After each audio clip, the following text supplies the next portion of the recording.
मित्रों नमस्कार, अभिवादन आप सभी को। और जैसा कि हमने आपसे कल वादा किया था, हमने एक प्रोग्राम आपको कल दिखाने की कोशिश की थी, जिसे हम आपको नहीं दिखा पाए थे क्योंकि इंटरनेट की समस्या हो गई थी जुनैद की साइड पर, और वही ऑपरेट कर रहे थे तमाम चीज़ों को, तमाम डॉक्यूमेंटेशन को, जिसकी वजह से हम वो नहीं दिखा पाए थे। तो उसके लिए माजरत, माफ़ी आप सभी से एक बार फिर से। और आज हम उस बात को शुरू कर रहे हैं।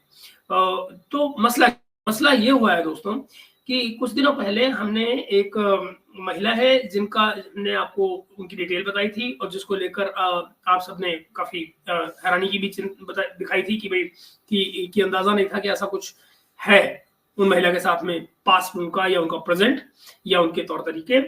मगर उसके बाद में कुछ चीजें ऐसी हुई हैं जो जो थोड़ी बुरी इस तरह से हमको लगी कि फॉर एग्जाम्पल मुझे धमकियां आई। सबसे पहले प्रोग्राम खत्म होते ही मुझे धमकियां आई, आपको बंगाल में एफआईआर आपके खिलाफ हो जाएगी, बंगाल पुलिस आपको बुलाएगी, बंगाल में आपको कोर्ट में आना पड़ेगा, we are very sorry but आपको आना ही पड़ेगा, ये वो दुनिया भर की बातें।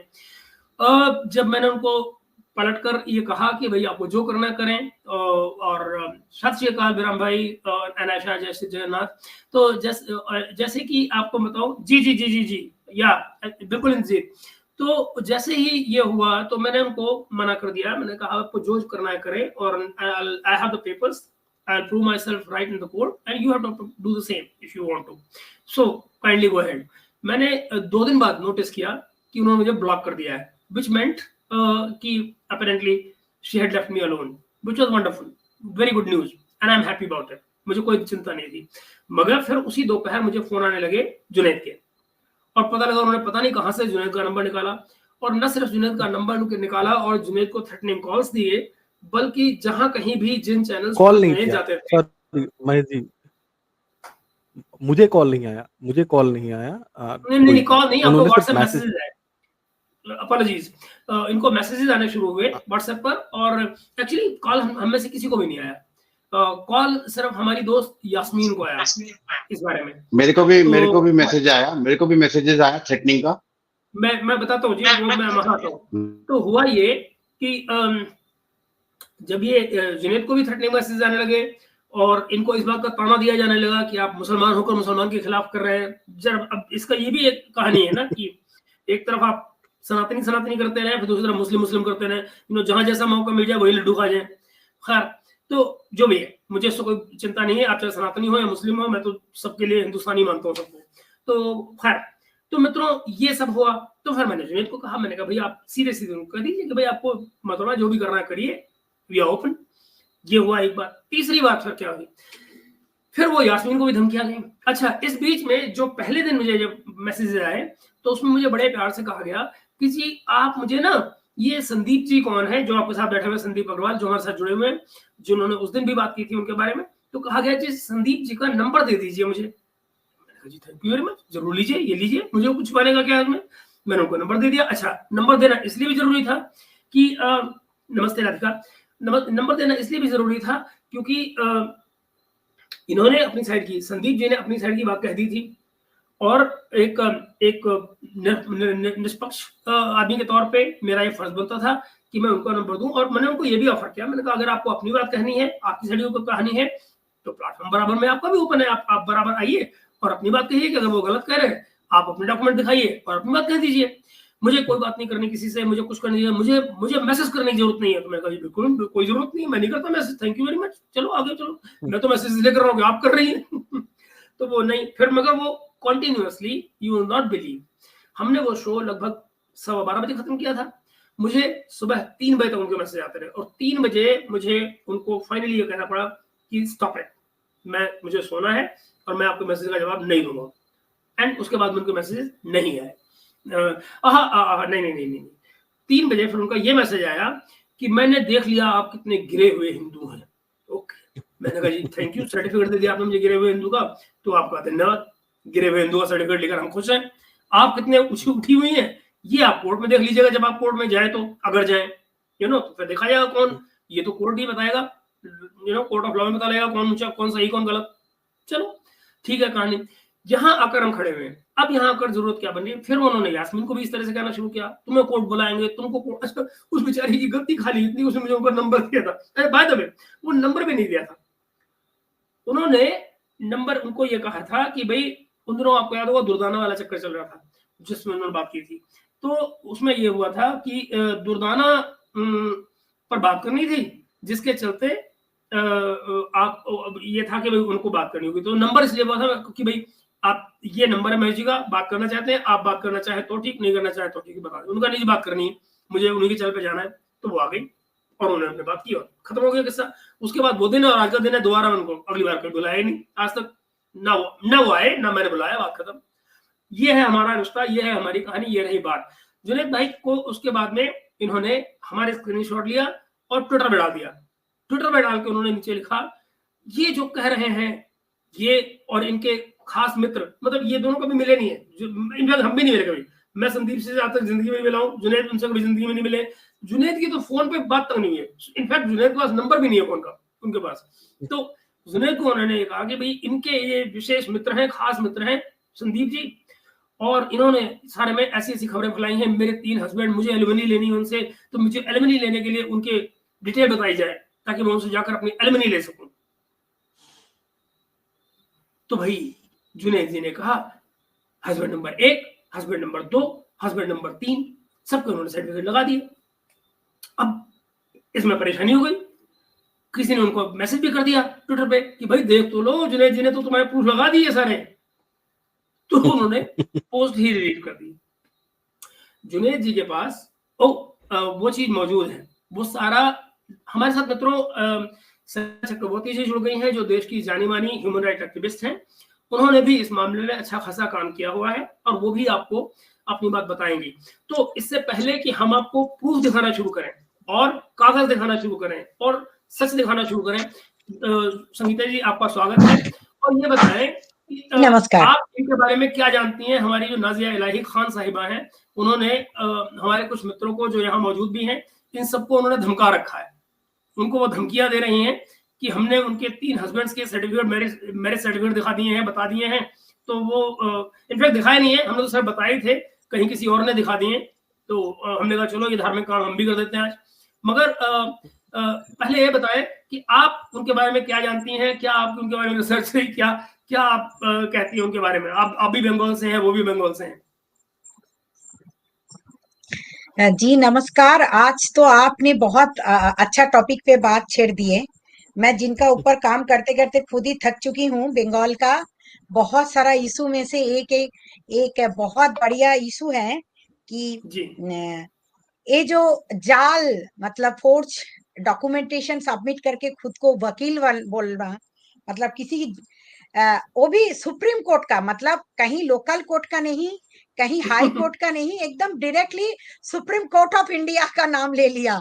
हाँ, तो मुझे पूछना है कहीं लोकल कोर्ट में भी इनका खिलाफ 2-4 एफआईआर है। लोकल कोर्ट में जब ड्रेस पहन के घुसी थी उसके बाद उसका नाम पे 2-4 एफआईआर ऑलरेडी हो चुकी है। तो लोकल कोर्ट का नाम मुंह से हटा दिया, वो मतलब लोअर कोर्ट का नाम उसका मुंह से निकलता नहीं है, क्योंकि हाई कोर्ट में तो उसका खिलाफ इतना पिटीशन पड़ गया है, तो हमारा कलकत्ता हाई कोर्ट का नाम भी वो नहीं लेती है, वो एकदम सीधा सुप्रीम कोर्ट ऑफ इंडिया का वकील बना लेती है खुद को। खैर जो भी है, उसका पीछे जो बहुत बड़ा काम किया है वो है संदीप अग्रवाल।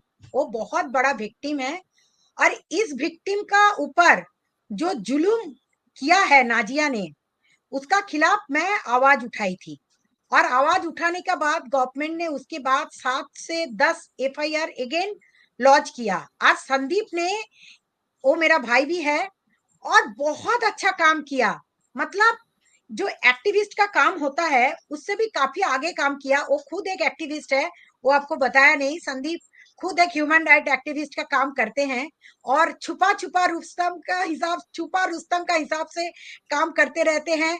दीदी यहाँ पे ये हुआ है, आप एक्शन लीजिए, यहाँ से वो चिट्ठी लिख के मुझे भेजते रहती हैं और मैं उसका ऊपर काम करते रहती हूँ। उससे काफी ज्यादा अच्छा काम किया है ये नाजिया का ऊपर। क्या किया है नाजिया ने, सिर्फ अकेला ये संदीप जैसा लोगों को नहीं लूटा। संदीप बहुत सारा नाम तो बताएगा, उसके साथ साथ मैं हाई कोर्ट में जब जाती हूँ तो वो जो एडवोकेट का नाम लेके कितना लाखों रुपया पैसा लेने का बाद जब उसका बाद वो केस हार जाती है तो बोलती है वकील को 5-10 हजार रुपया दे देती है, और उसके बाद जब केस हार जाती है तो पैसा मांगने बोलते कि मैडम पैसा रिटर्न करो, आप इतना पैसा क्यों लिए हो एडवोकेट का नाम लेके। तो बोलते मेरा ऑफिस आओगे तो तुम्हारा मतलब तुमको पिटाई कर दिया जाएगा। 2-4 लोगों को फिट करके रखा है। रिसेंटली खुद का एक लॉ फर्म बना के बहुत सारा एडवोकेट का अपॉइंटमेंट भी दिया था, लेकिन बाद में एक एक करके सबने भाग गया और वो अकेली सादा ड्रेस पहन के वो एक छोटा कोई 1-2 जूनियर एडवोकेट को लेके वो फार्म चलाती हैं। लेकिन उसके ऊपर भी बहुत सारा डाउट है। लेकिन पहले मैं बताऊंगी कि मैं थोड़ा सा लेट में ज्वाइन किया हूँ, उसके बाद मैं बहुत कुछ बताने वाली हूँ कि मैंने इसका ऊपर क्या क्या किया था, कि नेशनल ह्यूमन राइट्स कमीशन भी क्या एक्शन लिया था। लेकिन संदीप का कारण और मेरा थोड़ा सा काम का चक्कर में उसका ऊपर आगे और हम लोग नहीं बढ़ पाए।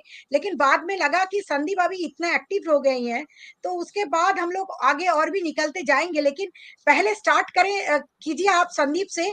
संदीप पहले बोले कि क्या क्या किया था हमने, उसके बाद मैं थोड़ा सा ब्रीफ में बताऊंगी।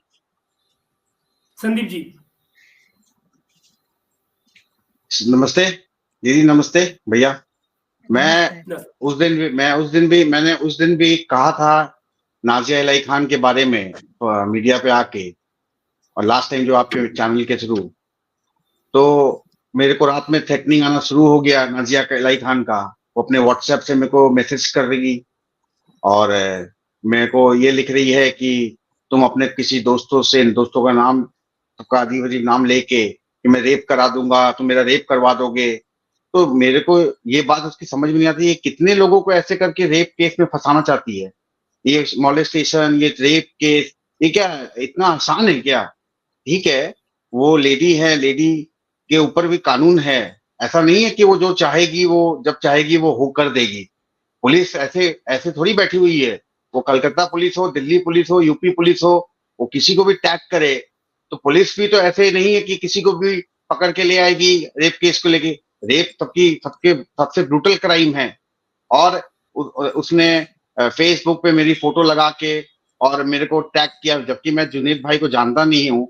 मेरी उसी दिन मुलाकात हुई इस पोर्टल के न्यूज के थ्रू, और मैंने पहला एफआईआर किया था जब उस वक्त दीदी तक मेरी पहचान नहीं थी, पर दीदी ने मुझे बहुत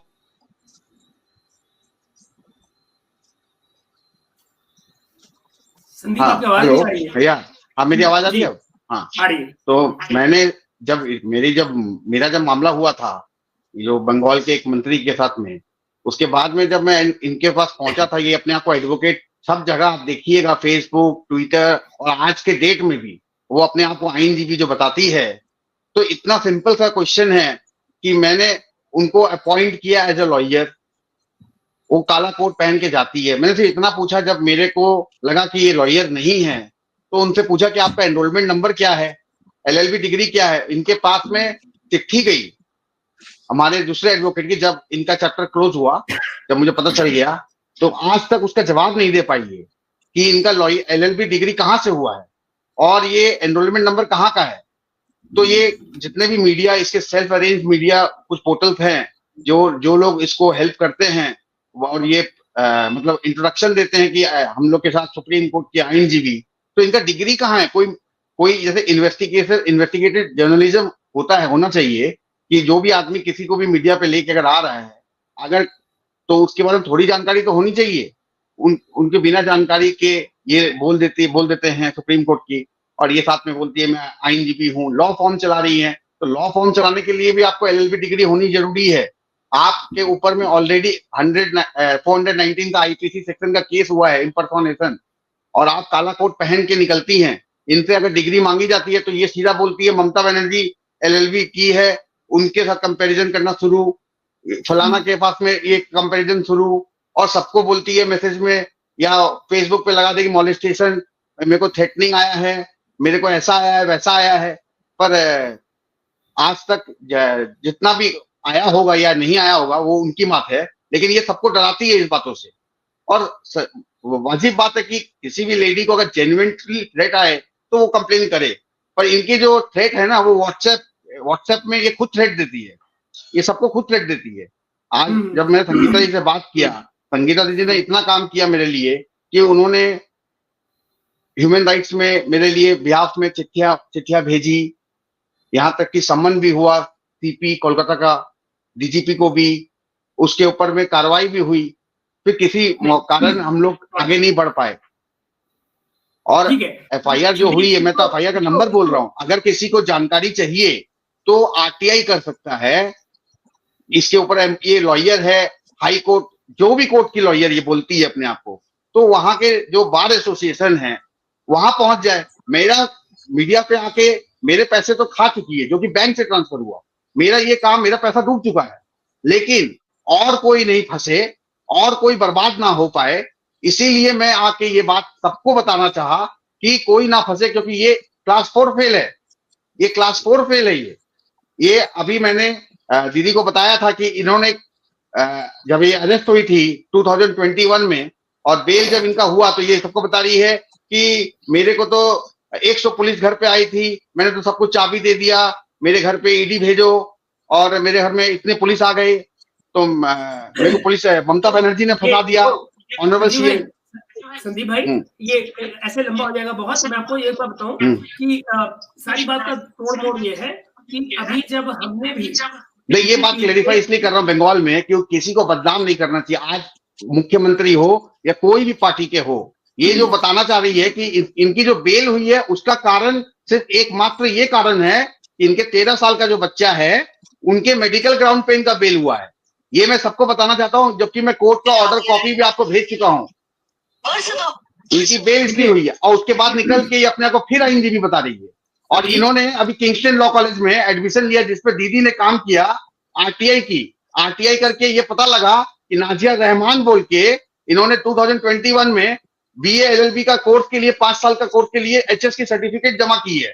उस एचएस की सर्टिफिकेट हम लोग अभी, ये रही दीदी का आपकी स्क्रीन पे दिखाई दे रहा है, अभी दीदी ने जो काम किया, और वहां क्लियरली मेंशन है कि नाजिया रहमान ने 5 साल का कोर्स के लिए एलएलबी डिग्री के लिए private law college, Kingston law college Barasat में है, वहां पे एडमिशन लिया है। ये पेपर बोल रहे हैं। नाजिया रहमान और नाजिया इलाही खान 2021 मतलब 2026 तक का, तो 2026 में ये नाजिया रहमान बन जाएगी। उस टाइम नाजिया इलाही खान नहीं रहेगी, मतलब उस टाइम नाजिया इलाही खान का नाम हटा देगी। संदीप, वो नाजिया इलाही बने, वो रहमान बनेगी या नहीं, वो हमारा कंसर्न नहीं है। हमारा कंसर्न ये है कि आज की तारीख में वो लॉयर नहीं है। इफ एट ऑल वो पास करती है एलएलबी की डिग्री इस कॉलेज से, तो वो 2026 में जाके लॉयर बनेगी। अभी वो कोई लॉयर नहीं है, और अभी कोई लॉयर नहीं है। हाँ। और जो बेसिस उसमें है भी एडमिशन मिलने का, वो स्कूल का सर्टिफिकेट है। सही गलत क्या एजुकेशन है मैं नहीं जानता, लेकिन जो बेसिस है उनके पास वो सिर्फ स्कूल का सर्टिफिकेट है। उसी के बेसिस पर 5 साल का वो भी जाली है, वो भी जाली है, वो भी जाली है। उसकी भी वो सर्टिफिकेट भी हमें मिल गया है, उसकी भी हम लोग अभी आरटीआई कार्रवाई करेंगे उसके लिए भी। देखिए संदीप, बोलिए उतना कंफर्म कर सकते हैं, ऐसे बिना बात में मत बोलिए, वो गलत बात है। ये आप नहीं, मैं इस चीज को लेके मैं एकदम 100% हूँ, क्योंकि कुछ लोगों ने कहा कि वकील है। गलत बात। आप विश्वास तो है, विश्वास पे ही तो सब कुछ है। ठीक है, आप बोलिए, मैं ठीक बोल रहे हैं आप। प्लीज अब आप मुझे दुविधा में डाल रहे हैं। आप बात को समझिए।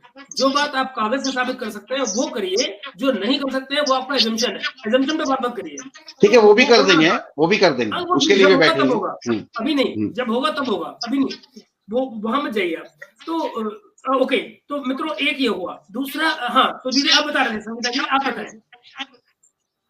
देखिए, पश्चिम बंगाल का एक बड़ा प्रॉब्लम, मुझे इको हो रहा है, पता नहीं किस लिए। अच्छा, साउंड कम होगा। संदीप जी अगर आप म्यूट कर ले। हाँ ठीक, मैंने कर दिया जी संगीता जी। हाँ, देखिए, पश्चिम बंगाल में बहुत बड़ा इश्यूज है कि अगर आप एडवोकेट ना हो, आप डॉक्टर ना हो, आप कोई भी मतलब आईपीएस ऑफिसर हो कि पुलिस ऑफिसर हो, आपका डिग्री देखने के लिए कोई तरीका नहीं रखा गया है। कि कभी कभी इन्वेस्टिगेशन एजेंसीज ने, जो भी इन्वेस्टिगेशन एजेंसीज हो, स्टेट का इन्वेस्टिगेशन एजेंसीज हो, और या bar council of West Bengal का हाईकोर्ट का जो बार काउंसिल है, उसका भी कोई नियम नहीं है जहां देख के आप एक आईडी कार्ड इशू होता है और वो आईडी कार्ड का नंबर लगा के आप देख सकते हो इज एडवोकेट और नॉट। एक आज तक बंगाल का सबसे बड़ा प्रॉब्लम है। कलकत्ता हाई कोर्ट ने एक बार ये इनिशिएटिव ही लिया था, बार काउंसिल ने, मतलब वेस्ट बंगाल हाई कोर्ट का जो काउंसिल है वो एक बार इनिशिएटिव लिया था और उसके लिए बहुत सारा फंड भी एकत्रित किया गया था एडवोकेट लोगों के पास से लेके कि उसका एक एक आईडी कार्ड दिया जाएगा और उसका एक साइट भी बना रहेगा जहां पे वो आईडी कार्ड का नंबर, शायद आप किसी एडवोकेट के पास कोई काम करने के लिए जाते हो तो आप उसका एक आइडेंटिफिकेशन नंबर उसको मिलता है और वो आइडेंटिफिकेशन नंबर देके आप सर्च कर सकते हो कि इज ओरिजिनली एडवोकेट है या नहीं। ये खमिया बहुत बार हम लोगों ने आवाज उठाया और इसी का फायदा लेके हमने एक बार जब किंगस्टन लॉ कॉलेज ने मुझे इंफॉर्मेशन दिया कि नाजिया रहमान ने उसका जो डिग्री है वो कंप्लीट करेगा 2026 में, तब मैंने bar council of West Bengal and bar all India bar council को मैंने लेटर लिखा। वो लेटर भी मेरे पास है कि आप लोगों ने इमीडिएटली इसका ऊपर गौर करके एक एक्शन लीजिए कि आप लोगों का नाम लगा के कि हम लोग एडवोकेट है, काला कोट पहन के चले जा रही है और बोल रही है कि हम एडवोकेट है। तब से वो कोलकाता हाईकोर्ट का एडवोकेट बोलना पूरा भूल गया है, वो अभी बोलना शुरुआत किया है सुप्रीम कोर्ट ऑफ इंडिया। आज सुप्रीम कोर्ट ऑफ इंडिया में जाके एक दो फोटो खींच लेती है कालो मतलब ब्लैक ड्रेस पहन के, तो आदमी लोगों को पता चल जाता है कि ये भाई बहुत बड़ा एडवोकेट है। और इसके बाद जितना करेंगे वो मीडिया में आके इतना वोकल है, मतलब इतना वोकल, क्योंकि पार्टी पॉलिटिक्स में उसका स्टैंड कैसा होता है पता है। जब देखते हैं कि ममता बनर्जी का आने का टाइम हो जाता है, मतलब रिजल्ट निकलने का बात हो जाती है और टीएमसी, और रिजल्ट आने से पहले बन जाती है बीजेपी। मतलब दोनों पार्टी के साथ उसका इतना अच्छा बॉन्डिंग है, कोई ना कोई नेता, मतलब बीजेपी से भी कोई नेता उसका माथे का ऊपर हाथ रख देती है, वरना जब भी वोट होने का बाद संग संग वो बैठ के ममता बनर्जी का किसी ना किसी नेता उसका ऊपर हाथ रख देती है। उसका एक कारनामा मैं आपको दिखाना चाहूंगी। एक बार ऐसा भी किया था तो इसके लिए भी एक एफआईआर दर्ज हुआ था, मैं आपको वो चीज दिखाना चाहूंगी, मेरे पास वो चीज है। मतलब आप देखेंगे तो आप खुद ही चौंक जाओगे कि एक सेकेंड, मतलब इसके लिए आवाज उठाने वाला जितना भी बोलेंगे वो मीडिया में आके उतना ही बार बार एक ही बात दोहराते रहता है कि वो ममता बनर्जी का बहुत क्लोज है, ममता बनर्जी का नेता लोगों का क्लोज है और वरना उसको बचाइए, नहीं तो उसका रेप हो जाएगा, नहीं तो उसका मतलब मर्डर हो जाएगा। मतलब इसका फायदा वो बीजेपी से ले लेती है, मतलब इसके लिए वो पूरा पूरा गेम खेलने में माहिर है। सपोज मान लीजिए संदीप ने आवाज उठाया, जब भी संदीप ने आवाज उठाई है ममता बनर्जी के साथ, संदीप जी मुझे वो वाला फोटो एक बार भेजिए तो सच तो ये है कि वो इतना बड़ा पॉलिटिशियन अभी बोल रहा है कि हिंदू धर्म से लेके वो थोड़ा बहुत बात कर रही है, क्योंकि अभी बंगाल में थोड़ा हवा बीजेपी का तरफ है और हिंदू का थोड़ा मतलब बीजेपी सॉफ्ट कॉर्नर है, ये सबको पता है। तो वो क्या कर रही है, मुसलमान लोगों को मतलब क्या बोलूं, और मैं बुड़बक बना रही है, खुद बुड़बक बना रही है और बोल रहे हैं हम गीता पढ़े हुए हैं, हम धर्म ग्रंथ मतलब गीता भगवत गीता सब पढ़ चुके हैं, हम लोग नहीं पढ़ पाए, हम लोग हिंदू हैं, ब्राह्मण घर का है, लेकिन हम लोग नहीं पढ़ पाए, लेकिन वो मुस्लिम घर के हैं, क्लास 4 पास नहीं किया है। और इतना अच्छा वोकल, मतलब जो लोग ना आप देख लीजिएगा, जो लोग ज्यादा मतलब फ्रॉड काम करते हैं ना, उस लोग बातों में बहुत ज्यादा माहिर होता है। जैसे संदीप बहुत ज्यादा एग्रेसिव है क्योंकि उसके साथ क्या हुआ है, उसके साथ फ्रॉड हुआ है, तो वो बहुत बड़ा ना दुख अपने अंदर छुपा के लेके रखा है। वो जब भी बात करता है एग्रेशन के साथ बात करता है। मेरा ऊपर भी बहुत सारा नाइंसाफी हुआ है तो मैं भी बहुत ज्यादा के साथ बात करती हूँ और उस बात में सच्चाई है। तो इसीलिए संदीप ने जो रखते हैं वो बातों में क्या होता है कि दम है। और संदीप आप तो मुझे, हाँ, तो सेकंड थिंग, ये जो संदीप ने आपको एक बात बोला, इसमें भी बहुत बड़ा एक एविडेंस संदीप के पास भी है, मेरे पास भी है। एक्चुअली क्या है, नाजिया इलाही खान, नाजिया इलाही खान का नाम से जो माने जानी जाती है, जिसका मैरिज सर्टिफिकेट में कुछ और नाम है, जिसका किंगस्टन लॉ कॉलेज में किसी और नाम है, जो मीडिया में किसी और नाम लेके घूम रही है, मतलब रहमान कहीं जगह पे इलाही खान। एक्चुअली इसका नाम का पीछे क्या राज है वो हमारे पास है। तो संदीप ने जो बात आपको बोल रहा था, इसके पीछे हमारे पास 100% एविडेंशियल प्रूफ है कि वो जब एडवोकेट होके निकलेगी तो नाजिया रहमान बनेगी, और नाजिया रहमान जब बनेगी तब उसका जो एचएस का जो सर्टिफिकेट है, मैं उसको देखने के लिए बोला, लेकिन फिर भी मुझे कोई कुछ चीज नहीं भेजा। इसके बाद हमें हाई कोर्ट जाना चाहिए था। तो क्या होता, इसके बाद हाई कोर्ट जाने से ना वो इसका ये जो एडवोकेसी वाला पार्ट एक खत्म हो जाता। किंगस्टन लॉ कॉलेज को आके उसका सर्टिफिकेट दाखिल करना होता है कोर्ट का सामने, और तब प्रूव कर पाते कि ये क्लास 8 फेल है कि 4 फेल है। लेकिन संदीप ने क्या किया, इसके बाद थोड़ा सा संदीप भी उलझ गए। हमारा बंगाल का जिन मंत्री के लिए उसका बहुत बड़ा लड़ाई था, जो ज्योतिप्रिय मल्लिक, वो अभी जेल का अंदर है। उससे पहले संदीप को भी बहुत ज्यादा धमकी भी आ रहा था, संदीप तुम एक केस उठा लो, तुम्हारा केस हाईकोर्ट में है। संदीप को हमने बोला तुम्हारा कोई टेंशन नहीं है। आज 3 साल से मैंने संदीप का केस देखा, और उसके बाद नाजिया ने इतना लेटर किया, इतना कोशिश किया संदीप का ऊपर एक एफआईआर करने का, आज तक एक एफआईआर नहीं कर पाया, क्योंकि मैं उसका पीछे खड़ी हूँ। और संदीप ने पूरा इसको निकाल के रखा, नहीं तो बढ़ना इसको वोट से पहले इसको एक टिकट भी मिल जाने वाला था। और मैं बीजेपी का अमित शाह जी को लिखा कि अगर आप लोगों ने क्या चाहते हो कि बंगाल का इतना सारा फ्रॉड लोगों को सामने लगा के आप जैसा गेम, मतलब आपका जो पॉलिसी है, आपका जो पार्टी का एक्सपेंड पॉलिसी है, ये कभी नहीं बढ़ पाएगा, क्योंकि इसमें बहुत ज्यादा लोग फ्रॉड बन चुके हैं। आप देखेंगे उसका भाषण में, मैं आपको दिखाना चाहूंगी, अभी दिलीप दा को गाली दे रही है, अभी शुभेंदु अधिकारी को गाली दे रही है, अभी पार्टी को गाली दे रही है। कल अगर किसी भी तरह उसका खिलाफ एक एफआईआर दर्ज हो जाए तो संग संग वो ममता बनर्जी का तरफ गाली देना शुरुआत कर देगी, फिर शुभेंदु का नाम ले लेगी। मतलब ये कभी किसका नहीं होता है। तो इसके लिए आपको कोई टेंशन नहीं है, वो जो भी केस करे, हाँ मैं कोई टेंशन नहीं है। इसका कुछ औकात ही नहीं है, ये कुछ काम कर ही नहीं पाती है, सिर्फ झूठ मूठ का पैसा खाना और फोर्जरी वाला काम करना इसका काम है। कोई रिलीफ नहीं है, कोई काम अच्छा नहीं किया आज तक, एक भी काम वो दिखा पाएगा ना, तो मैं चैलेंज के साथ आपको बोल रही हूँ, आप टेंशन, मतलब हमारे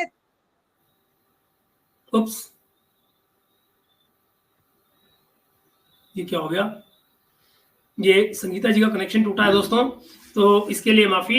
इस बीच में जुनैद आप अपनी बात शुरू करें और लोगों को कुछ सच दिखाना शुरू करें। जुनैद भाई, जुनैद भाई, जुनैद आप म्यूट है।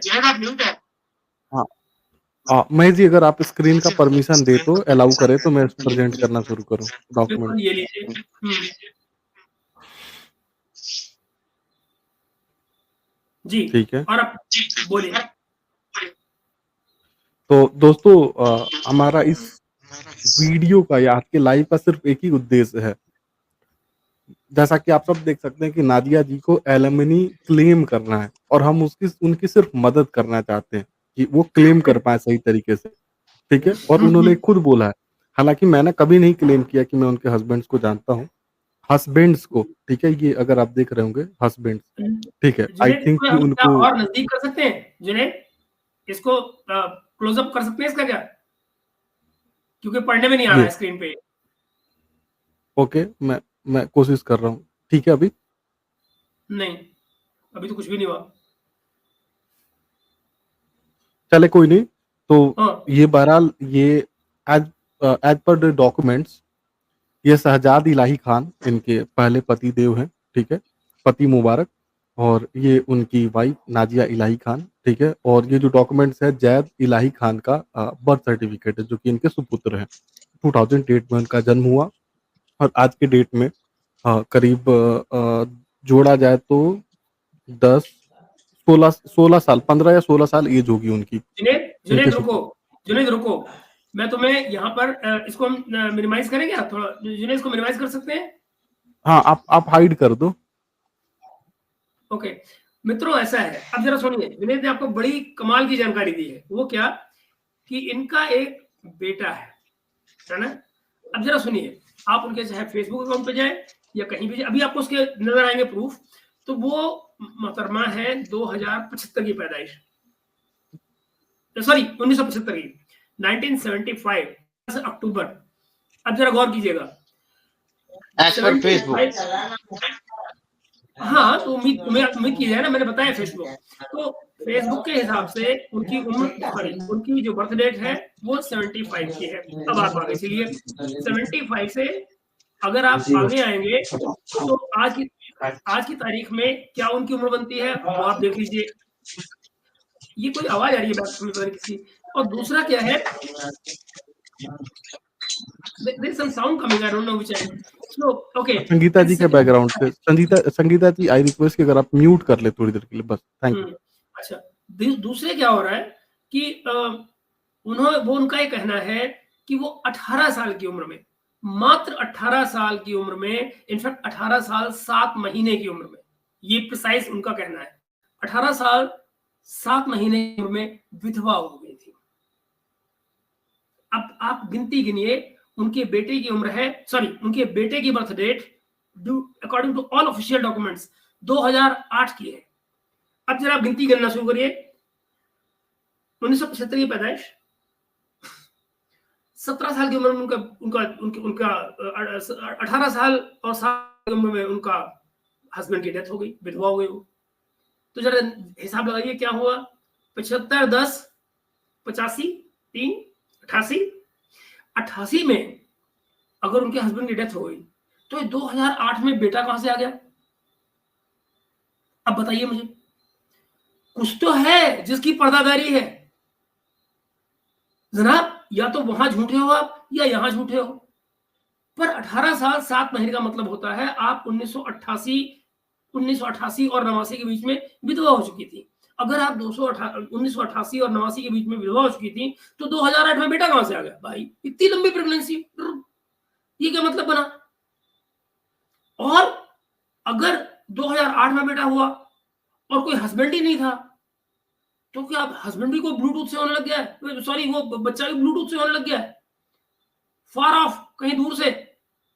और ऊपर से वो क्या कह रही है, जरा देखिए तो सही, जो ट्वीट आपको जुनैद ने दिखाई, आप उनकी लाइन पे जाकर देख पाएंगे, हमारे पास स्क्रीन उसके और पड़े हुए, शॉर्ट्स पड़े हुए। मोहतरमा कहना, मेरे कौन से हस्बैंड, मैंने तो किसी को देखा ही नहीं, तो फिर बेटा कहां से हो गया यार अगर हस्बैंड ही नहीं है तो? वो अपने तीनों हस्बैंड से मिलना चाहती हैं। बाय द वे मैं आपको बता दूं, मजे की बात दोस्तों, अब आपको हम डॉक्यूमेंट दिखाना शुरू करेंगे, जिन्हें दिखाएंगे उनके तीनों हस्बैंड बाकायदा जिंदा हैं। शाम तक मुझे ये कंफ्यूजन था कि उनके पहले हस्बैंड पता नहीं जिंदा हैं या नहीं है, लेकिन अब से 2 घंटे पहले मुझे ये कंफर्मेशन किया गया कि उनके हस्बैंड बाकायदा जिंदा है, मीडिया पर नहीं आना चाहते हैं मगर वो जिंदा है। तो मैंने कहा भाई खुदा सलामत रखे उनको लंबी उम्र दे। और जुनैद, अब आपने डॉक्यूमेंट दिखाए ताकि हम आगे बात बढ़ाएं। जुनैद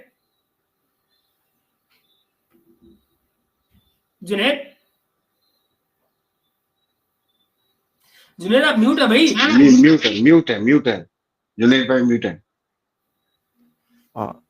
सॉरी, तो ये एक मैडम का डेट ऑफ बर्थ है 11/8/1975, ठीक है, 18 साल और ये कितने महीने बोल रही है? 10 महीने, ठीक है, 7 महीने, सॉरी 7, चले 7 महीने, ठीक है। 18 और इंटू 7 होता है 126 मंथ, 126 इंटू 30 होता है 3780 डेज, ठीक है। इसका मतलब कि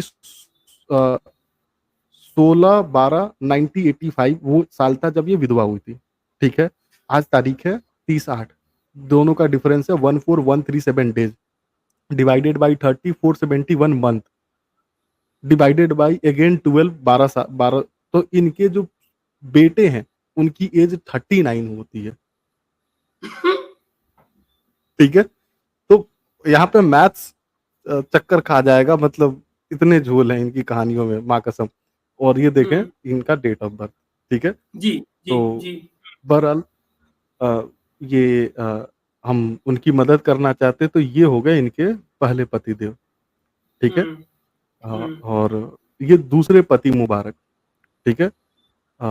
अगर आप देखें दोस्तों, ये परवेज आलम, ठीक है, परवेज आलम, और ये फोटो लगी हुई है, ठीक है। और ये डॉक्यूमेंट्स कोई भी आरटीआई से दोबारा वेरीफाई कर सकता है। हालांकि हमने जब ट्विटर पे टैग करके इनको बताया तो इन्होंने ओरिजिनल पोस्ट डिलीट कर दी, और जितने भी सेंट्रल एजेंसियां उनको टैग करके पूछा कि इस डॉक्यूमेंट को वेरीफाई करो, जबकि उन्होंने खुद जहमत नहीं की कि वो खुद बोल सकें कि ये डॉक्यूमेंट उन्होंने ये भी फर्जी नहीं कहा है कि या सही असली है। ये गलत है, मतलब ये कहने की जरूरत नहीं हाँ, समझी कि ये गलत है। हाँ, ठीक है। और ये है तीसरे हस्बैंड मुबारक, पतिदेव, ठीक है, सनातनी डॉक्टर सचिन प्रसाद। गलत, वो सनातनी भी है, वो तीसरे ओके, हस्बैंड सनातनी है, डॉक्टर सचिन। हाँ। तो डॉक्टर सचिन प्रसाद, ठीक है। तो ये वो तीसरा डॉक्यूमेंट है जो आप देख रहे हैं, और आगे और भी इनसे रिलेटेड आएंगे। और ये उन्होंने लॉ सूट फाइल की थी नलिफिकेशन ऑफ हिज मैरिज को लेके, और जो कि अच्छा, आप कोई भी ये ये डॉक्यूमेंट ये CNR नलिफिकेशन भी नंबर डाल क्यों हो के रहा है? क्योंकि दोस्तों जो तीसरी शादी की गई वो पहली शादी, यानी जो पहली शादियां हैं उनको बिना उनसे डिवोर्स लिए हुए ही हो गई। आप जैसा कि देख सकते हैं वो आज भी इलाही खान अपने नाम के आगे लिख रही हैं, दूसरे हस्बैंड का तो रिकॉर्ड वो तो अभी फ्रॉड में चला गया गरीब। और ये तीसरे वाला जो है इसने जाके अच्छा मजे की बात क्या है, तीसरे वाले के साथ एक और कहानी है। ये जो शादी की गई थी ये अंडर हिंदू मैरिज एक्ट की गई थी, सो दैट प्रॉपर्टी भी उनकी मिले। माल अपना है। उस बेचारे ने जाके एनलमेंट के लिए डाला कि भाई मेरी तो मैरिज वैलिड बनती नहीं है, शादी का होना ही धोखा था, तो वो शादी ये एनल की गई है। बाय द वे एक और बात, ये एक्स पार्टी डिसीजन है, मोहतरमा ने कभी इसकी हियरिंग अटेंड ही नहीं की, ये एक्स पार्टी डिसीजन है जी। ये डॉक्यूमेंट्स आप देख रहे होंगे, तो ये अगर कोई चाहे तो इसको हाँ पॉज करके देख सकता है। हस्बैंड नंबर 3 आप देखते हैं ना, husband number 3 file petition for degree of nullity against the fake marriage। ये उनकी ये वो उनकी जो पिटीशन को पढ़ना चाहिए। पिटीशन में 1 करोड़ रुपया उसको परेशान करके मांगा गया, उसको धमकाया गया कि वो मेरी मतलब उनके फैमिली वालों ने धमकाया उसको कि मेरी बेटी बिना एडवोकेट के, इसमें क्लियरली मेंशन है कि वो एडवोकेट नहीं है। पिटीशन को अगर ठीक से पढ़ा जाए, उसकी सर्टिफाइड कॉपी। हाँ संदीप, उसमें एक चीज क्या है दोस्तों कि इसकी माँ और इनके आई थिंक भाई वो इनके विटनेस है मैरिज, तीसरी मैरिज में। तो आप इससे फैमिली को मालूम है कि लड़की क्या कर रही है, क्या हो रहा है। और ये पिटीशन कोर्ट, ये पिटीशन तो कोई भी आदमी सर्टिफाइड कॉपी निकाल सकता है कोर्ट से। और ई कोर्ट का जो एप्लीकेशन है उसमें अगर केस नंबर और ये सब डाले ना तो उसमें सब कुछ आ जाएगा, सारा डिटेल आ जाएगा, और आप बैक सब कुछ आ जाएगा। क्योंकि हमने कहीं सुना है, इन्होंने कहा कि मेरा कौन पति है हिंदू सनातनी। हाँ, ये एकदम साफ साफ झूठ, इतना साफ झूठ बोलती है। वकील है, डॉक्यूमेंट नहीं दिखाएगी, शादी की है उसका डॉक्यूमेंट हम लोग को दिखाना पड़ रहा है। अरे एक डॉक्यूमेंट तो दिखाए वो। नहीं, इतना ही नहीं, पैसा संदीप वो ये कहती हैं कि मुझे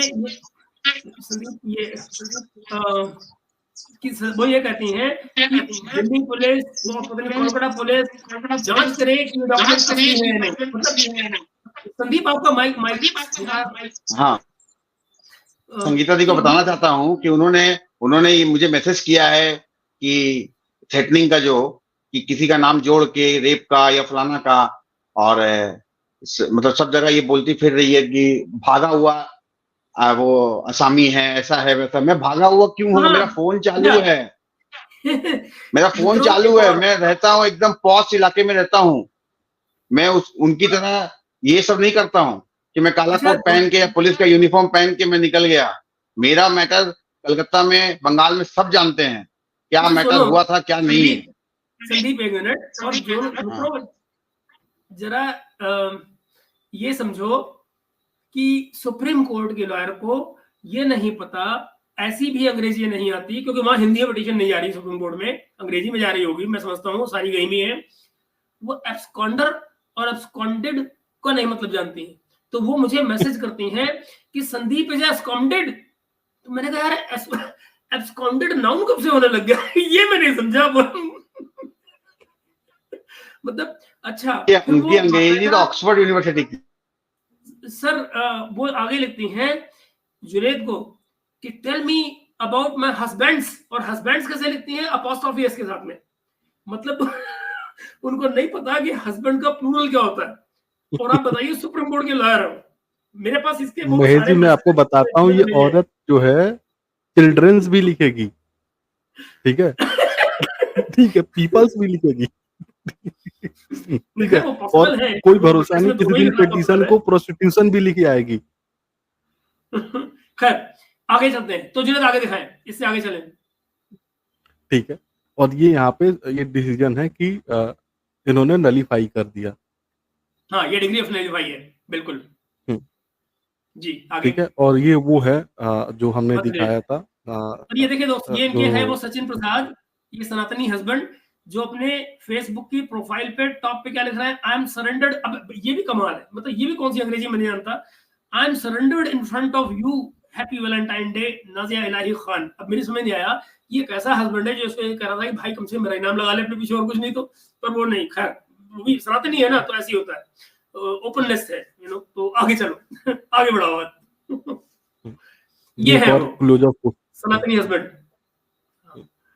ठीक तो है, आप देख सकते हैं। ये बड़ा इंपॉर्टेंट डॉक्यूमेंट है जो इनके क्लेम, काफी सारे क्लेम्स को, का है दोस्तों, ये आप देख सकते हैं। As per instruction of the state BJP, you are being immediately expelled from BJMC for breaching organizational discipline। प्रदेश भाजपा के निर्देशानुसार संगठनीय अनुशासन का उल्लंघन करने पर आपको तत्काल बीजेपी से निष्कासित किया जा रहा है। ये आप स्टेप देख सकते हैं। अर्नब चैटर्जी ये नेशनल प्रेसिडेंट है, और जय माता दी। अब आप इसके बाद में उनके तमाम प्रोफाइल पर जाकर देखिए और खुश हो जाइए कि वो अपने आप को बीजेपी का लीडर बता रही है। आगे चलें, जुनैद उनकी वीडियो दिखाएंगे आज रात। ये क्या है जुनैद, आवाज नहीं आ रही इसकी। जुनैद आवाज नहीं आ रही इसकी। जुनैद, ये देखिए। अच्छा, आप मित्र ये जरा फोटोग्राफ देखिए, और आप ये देखिए, ये औरों को इंक्लूडिंग रुज़ाना नजम कहती क्या रहती है, कितने छोटे कपड़े पहनकर आती है, अपने अंग दिखाती रहती है, और ये सब कहानियां सुनाती हैं। ये मोहतरमा वही है जो ये सारा भाषण आपको देती हैं। आगे देखिए, अभी आपको और बहुत कुछ देखने को मिलेगा। नहीं, ये देखिए, ये आपके दाहिनी तरफ लाल कपड़ों में वही मोहतरमा है जो कह रही है औरों को कि छोटे कपड़े पहनकर क्यों नाचती हो तुम, छोटे कपड़े पहनकर क्यों घूमती हो। क्या आप देख रहे हैं, यही वो मोहतरमा है। और ये भी आपके बाहिने हाथ, जो बाई तरफ आप देख रहे हैं जिन मोहतरमा को,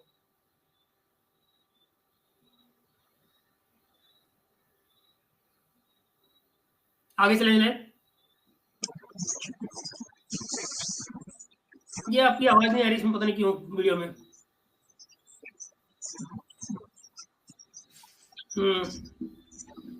मैं क्या बताऊं जुनैद, तुम्हारा कुछ। मैं आपको एक चीज दिखाना चाहूंगी। जी बताएं।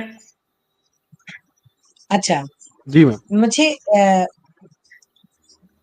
इनका जो कंप्लेन मैंने नेशनल ह्यूमन राइट्स कमीशन में डाला था, तो नेशनल ह्यूमन राइट्स कमीशन ने पहली पश्चिम बंगाल का जो कलकत्ता का जो सिटी है उनके पास एक ऑर्डर भेजा था कि उनका खिलाफ ए करके इतना सारा कंप्लेंट्स जो जहां पे लॉन्च हुई है सब एकत्रित करके उसका खिलाफ किसी पर्टिकुलर एक कोर्ट में पूरा केस का सब सुनवाई किया जाए। तो मैंने जब नेशनल ह्यूमन राइट्स कमीशन को एक कंप्लेंट डाला, तो संग नेशनल ह्यूमन राइट्स कमीशन ने कलकत्ता सिटी को वही आदेश दिया कि आप इमीडिएटली इसको गौर कीजिए, और ये लड़की बहुत ज्यादा फ्रॉड केस कर रही है इसका उसका नाम पे। उसमें संदीप अग्रवाल बोल के एक है जो अच्छा लड़का है, जो पहले से ही आवाज रेज किया था और उसका खिलाफ बहुत सारा फॉल्स कंप्लेंट डाला गया था। जतिप्रिया मल्लिक जी भी उनके साथ दिया था तब, क्योंकि उसका जो उस टाइम जो गर्लफ्रेंड था, जतिप्रिया मल्लिक जी का जो गर्लफ्रेंड, उसका नाम संदीप ही बता पाएगी, वो संदीप का ही वाइफ था, स्वीटी। यस, एंड स्वीटी के साथ नाजिया इलाही खान स्वीटी का खिलाफ लड़ने के लिए संदीप अग्रवाल के पास खड़ा हुआ था कि संदीप अग्रवाल को न्याय दिलाया जाए कि उसका वाइफ जतिप्रिया मल्लिक के साथ रिलेशन में है। तो क्या किया, संदीप अग्रवाल के पास से 8 लाख रुपया पूरा ले लिया। संदीप अग्रवाल को एक बार दिल्ली ले आया। 8 लाख नहीं, 6 लाख दीदी, 6 लाख। 6 लाख, अच्छा 85 6 करोड़, लाख। हाँ। अब मैं पूरा अमाउंट भूल गई हूँ। आप तो इधर उधर का बहुत खर्चा किए, तो मिला के 8 या 10 भी निकल जाएगा। तो 6 बहुत लाख ज्यादा, रुपया हाँ। पूरा। हाँ हाँ हाँ, थोड़ा सा म्यूट कीजिए, नहीं तो वरना मेरा भी कान में आ रहा है। तो जी क्या है कि 6 लाख रुपया संदीप अग्रवाल जी के पास से लेके उसको साथ ले जाके सुप्रीम कोर्ट लेके गया कि उसका पीछे बहुत बड़ा एक नेता लग गया है, उसका मिसेस के साथ उस नेता का बहुत बड़ा अफेयर्स है, तो इसका पूरा केस सुप्रीम कोर्ट में लगाएंगे। पहला बात तो है मैरिज का नाल एंड जो नलिटी वाला जो केस है वो पहले जाके डाल सकते हैं लोअर कोर्ट में या वरना हाई कोर्ट में, और हो सकता है कि अगर फ्रॉड केस भी लगाया जाए तो हाई कोर्ट में इसका पील फाइल कर सकते हैं, रीट फाइल कर सकते हैं, जितना सारा केसेस का ऊपर। वो नहीं करके संदीप के पास से 6 लाख रुपया लेके उसको ले गया दिल्ली, 2 दिन घुमाया दिल्ली में और उसको लेके चला आया। तब संदीप को पता लगा कि ये पूरा झूठ चल रहा है मेरे साथ, और संदीप को ही मतलब बुला के किसी एक जगह पे उसको बुला के, मतलब गवर्नर हाउस तुम आ जाओ, तुमको यहाँ से न्याय दिलाएंगे, गवर्नर जी के साथ तुमको अपॉइंटमेंट किया है, तुम्हारे साथ मिला देंगे बोल के। जब संदीप अग्रवाल ने उनके पास गया विश्वास करके, फिर भी वो विश्वास करके गई है, और जाने का बाद क्या हुआ, संदीप को वहां से ही अरेस्ट करवाया गया। और मुझे इतना खराब लगता है जब कोई विक्टिम के पास कोई एक्टिविस्ट खड़ा हो कि या लॉयर खड़ा हो, कोई भी खड़ा हो, उसका विश्वास के साथ खिलवाड़ किया हुआ है। सेकेंड थिंग, संदीप को फॉल्स केस में खुद ही डाली है, और बाद में वो फॉल्स केस लगा के सजा के एक के बाद केस ऑर्गेनाइज करने का बाद में आके बोलती है कि संदीप अग्रवाल एक खराब घर का लड़का, जो तुम्हारे पास सर्विस लेने के लिए गया था कि तुम मुझे बचाओ, कि मुझे मैंने जो आवाज रेज किया, मेरा वाइफ ने जो काम कर रही है उसका खिलाफ मैंने तुम्हारे पास गया, और मैं खराब बन चुका। संदीप का मम्मी पापा का जिंदगी में घर में कभी किसी का नाम पे कोई केसेस नहीं है, ये वेल एंड एजुकेटेड फैमिली से बिलोंग्स करते हैं, और इसका अच्छा खासा फंड भी चला गया है इस चक्कर में। उसके बाद जब ये सब कंप्लेन लेके मैंने नेशनल ह्यूमन राइट्स कमीशन को डाला, उससे पहले मैंने गवर्नर को दिया, हमारा राज्य का डीजीपी को दिया, ममता बनर्जी को दिया, किसी ने कोई एक्शन नहीं लिया। और सुप्रीम कोर्ट का चीफ जस्टिस को भी मैंने लिखा कि आप लोगों को मतलब आप एक बार प्लीज इसके लिए संगीन कीजिए, वो भी कुछ नहीं किया। हमारा हाई कोर्ट में भी उसका बार में भी कंप्लेन किया, वो भी कुछ नहीं किया। बाद में मुझे सबसे अच्छा रिलीफ मिला नेशनल ह्यूमन राइट्स कमीशन। वो क्या किया, उसका एकदम डायरेक्टली ऑर्डर कर दिया राज्य का, हाँ, कलकत्ता का सीपी को। सीपी ने क्या किया, सब केसेस को एकत्रित करके संदीप को बुला के पूरा इंफॉर्मेशन लेने के बाद एक अच्छा सा report national human rights commission को डाला कि हाँ एकदम सही है। लेकिन बाद में संदीप ने भी एक थाना जो नाम है आपका सॉल्ट लेक पे, क्या नाम है उस थाना का, बागुईहाटी थाना, बागुईहाटी थाना है ना संदीप? हाँ दीदी, हाँ, बागुईहाटी थाना, वीआईपी रोड। बागुईहाटी थाना ने मुझे मेल करके लिखा, हाँ संदीप जी थोड़ा सा म्यूट कीजिए। हाँ। जब बागुईहाटी थाना मुझे लिखा कि इज अ हैबिचुअल कंप्लेनर, मतलब संदीप अग्रवाल हर रोज मुझे मेल भेजते रहती है नाजिया इलाही खान के खिलाफ, और वहां पे एक पुलिस ऑफिसर है वो भी मुस्लिम है। और मुझे पता लगा कि वो ऑफिसर ने जब मुझे फोन किया, मुझे रिपोर्ट भेजा, तब मुझे पता लगा ये बागुईहाटी थाना के साथ इसका कनेक्शन कहीं ना कहीं पे है।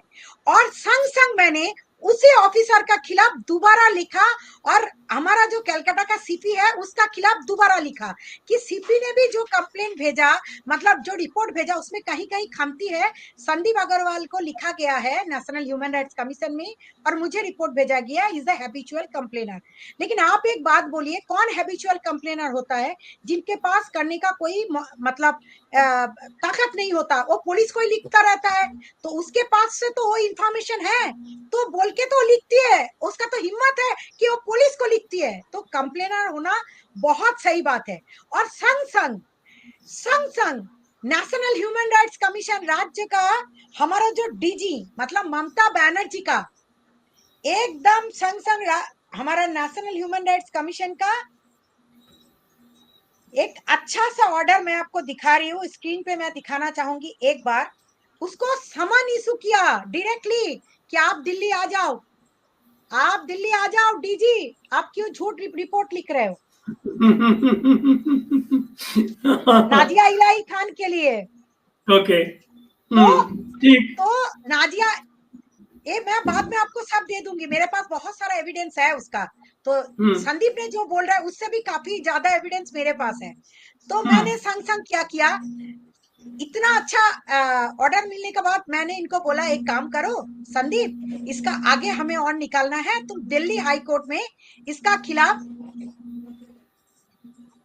एकदम Parikshit Majumdar ji, Bengal BJP is mostly corrupted people are in Bengal BJP and they are totally close of Mamata Banerjee, that's why कभी बंगाल में बीजेपी आने का चांसेस ही नहीं है। अभी इन लोगों का नेता लोगों को कोई भरोसा नहीं कर रहा है, एकदम सही बात बोल रहे हैं। मैं बाद में इसके ऊपर गौर करूंगी, इससे पहले एक बार देख लीजिए क्योंकि इसका ज्यादा भाषण। और सबसे बढ़िया बात, कुछ दिन पहले नाजिया इलाही खान को वोमेन्स कमीशन का तरफ से एक अच्छा खासा लेडी ने बुला के उसका सबका सामने उसका अवार्ड भी दिया, तब मैंने फिर भी नहीं किया आवाज, तो मेरा खिलाफ हो गया। बोले हाँ, तो मैंने जब उनको ऐसा भेजा ना तो खुद चौंक गया। मैंने क्या किया, बोले क्या और आगे मत बढ़ाइए संगीता जी, ऐसा बात आगे नहीं होना चाहिए। मैं संदीप को बोला, कहाँ से साउंड आ रहा है जुनेद जी, आपका बहुत साउंड आ रहा है ना, हो गया, ठीक है जी। हाँ, तो क्या है कि संग संग उन्होंने मुझे बोला कि प्लीज और आगे मत बढ़ाइए। आज संदीप जी ने भी बहुत अच्छा मेल किया, लेकिन उसके बाद उसको दिल्ली बुलाना थोड़ा सा कम हुआ है। नहीं तो कभी कभार दिल्ली चले जाते हैं और पीएमओ को सामने, होम मिनिस्ट्री के सामने से फोटो खिंचा के प्रूव करते रहती है कि वो बहुत बड़ा कुछ है, और ये सब नौटंकी करके पैसा खींचती रहती है। मैं आपको और एक चीज दिखाऊंगी जो देखने के बाद आप खुद चौंक जाओगे।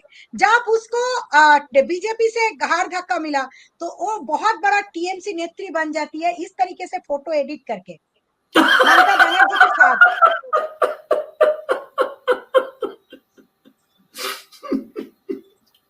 बहुत बढ़िया गुड। तो इतना बड़ा नेत्री लोगों को तो बीजेपी माथे करके रखेगा, जो ममता बनर्जी का क्लोज है, ममता बनर्जी के साथ फोटो खींचती रहती है, और इतना अच्छा भाषण देश के लिए। मैं तो गीता पहनी हूँ, जय जय श्री राम, जय जय महाराम करके जो भाषण देती रहती है, सब सोच लेती है बहुत बड़ी नेत्री बन गई है, और मुसलमान धर्म को पूरा छोड़ गई है, और मुसलमान धर्म से उसका कोई नाता नहीं है। मुसलमान लोगों को सिखाती रहती है गीता पढ़िए, आप ये महाभारत भी पढ़िए, रामायण पढ़िए, मतलब पूरा के पूरा झूठ से भरा हुआ है। और इन लोगों को ना बीजेपी इतना अच्छा खासा जगह देके रखी है कि ये है बीजेपी का मुस्लिम नेत्री, जो बीजेपी का असली फेस है। लेकिन इतना चीटिंग केस इसका ऊपर हुआ है, कम से कम करीबन 40 से 50 फेक केसेस हुआ है इसका ऊपर।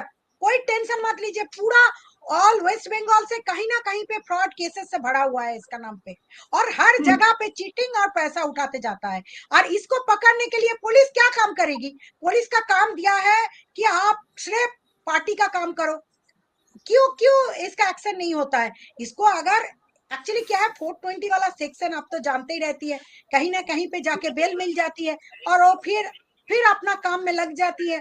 उसको पता है 2-4 दिन छुपा के रहो, बेल मिल जाती है, यही तो काम है। और क्या काम है?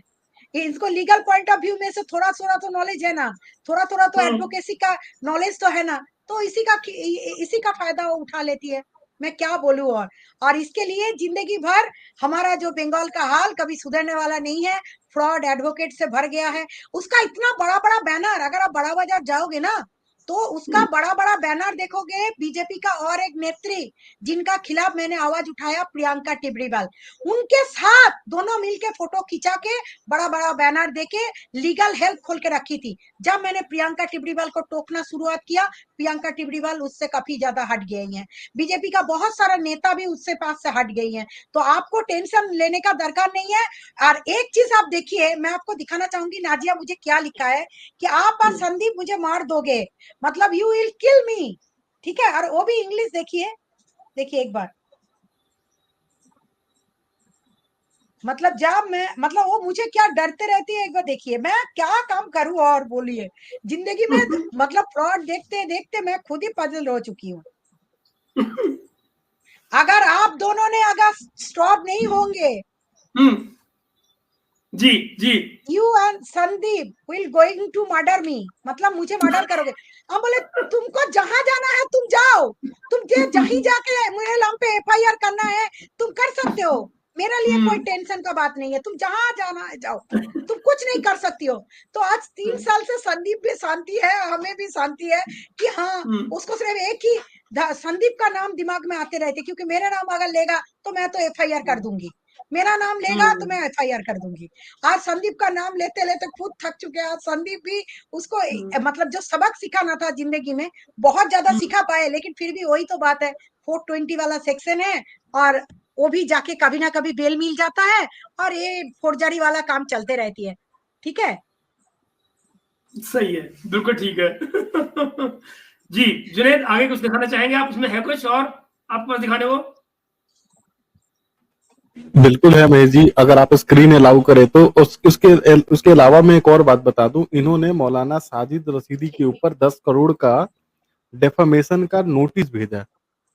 उनको बोलिए मेरे साथ बात करने के लिए, उनका कोई वैल्यू ही नहीं है, गुडविल ही नहीं है मार्केट में, तो क्या डिफामेशन उसका नाम पे। हाँ, डिफामेशन के लिए तो फेम चाहिए ना। हाँ, इसका तो है ही नहीं कुछ, इसका तो है ही नहीं कुछ। गजब है। ओके, जुनेद मैं आपको शायद शेयर कर दिया कि नहीं? मैंने तो कर दिया शेयर। हाँ मैंने कर।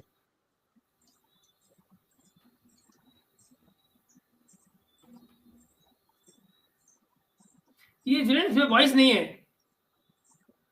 जुनेद साउंड नहीं है, वॉइस एकदम साउंड नहीं। ये मैडम रहने दो, कोई बात नहीं, मैं दिखा देता हूँ। ये देखो, उर्दू स्कूल से पढ़ी हुई हूँ, मैंने खुद उर्दू स्कूल के एक ऑर्फन स्कूल। सुने, आप जरा पहले देखिए, मैं तो उर्दू पढ़ी, मैं तो उर्दू स्कूल से पढ़ी हूँ, फिर कहते हैं मैं उर्दू नहीं पढ़ी हूँ। जरा देखिए, उर्दू स्कूल से पढ़ी हुई हूँ, मैंने खुद उर्दू। मतलब अब मैं क्या कहूँ, खैर पूरा देखिए। उर्दू स्कूल से पढ़ी हुई हूँ, मैंने खुद उर्दू स्कूल के एक ऑर्फन स्कूल से पढ़ाई की है और मुझे कोई शर्म नहीं आता है कि मैं उर्दू स्कूल की पढ़ी हुई हूँ, मैंने इंग्लिश स्कूल में नहीं पढ़ाई की, मुझे शर्म नहीं आता, इवन आई फील प्राउड।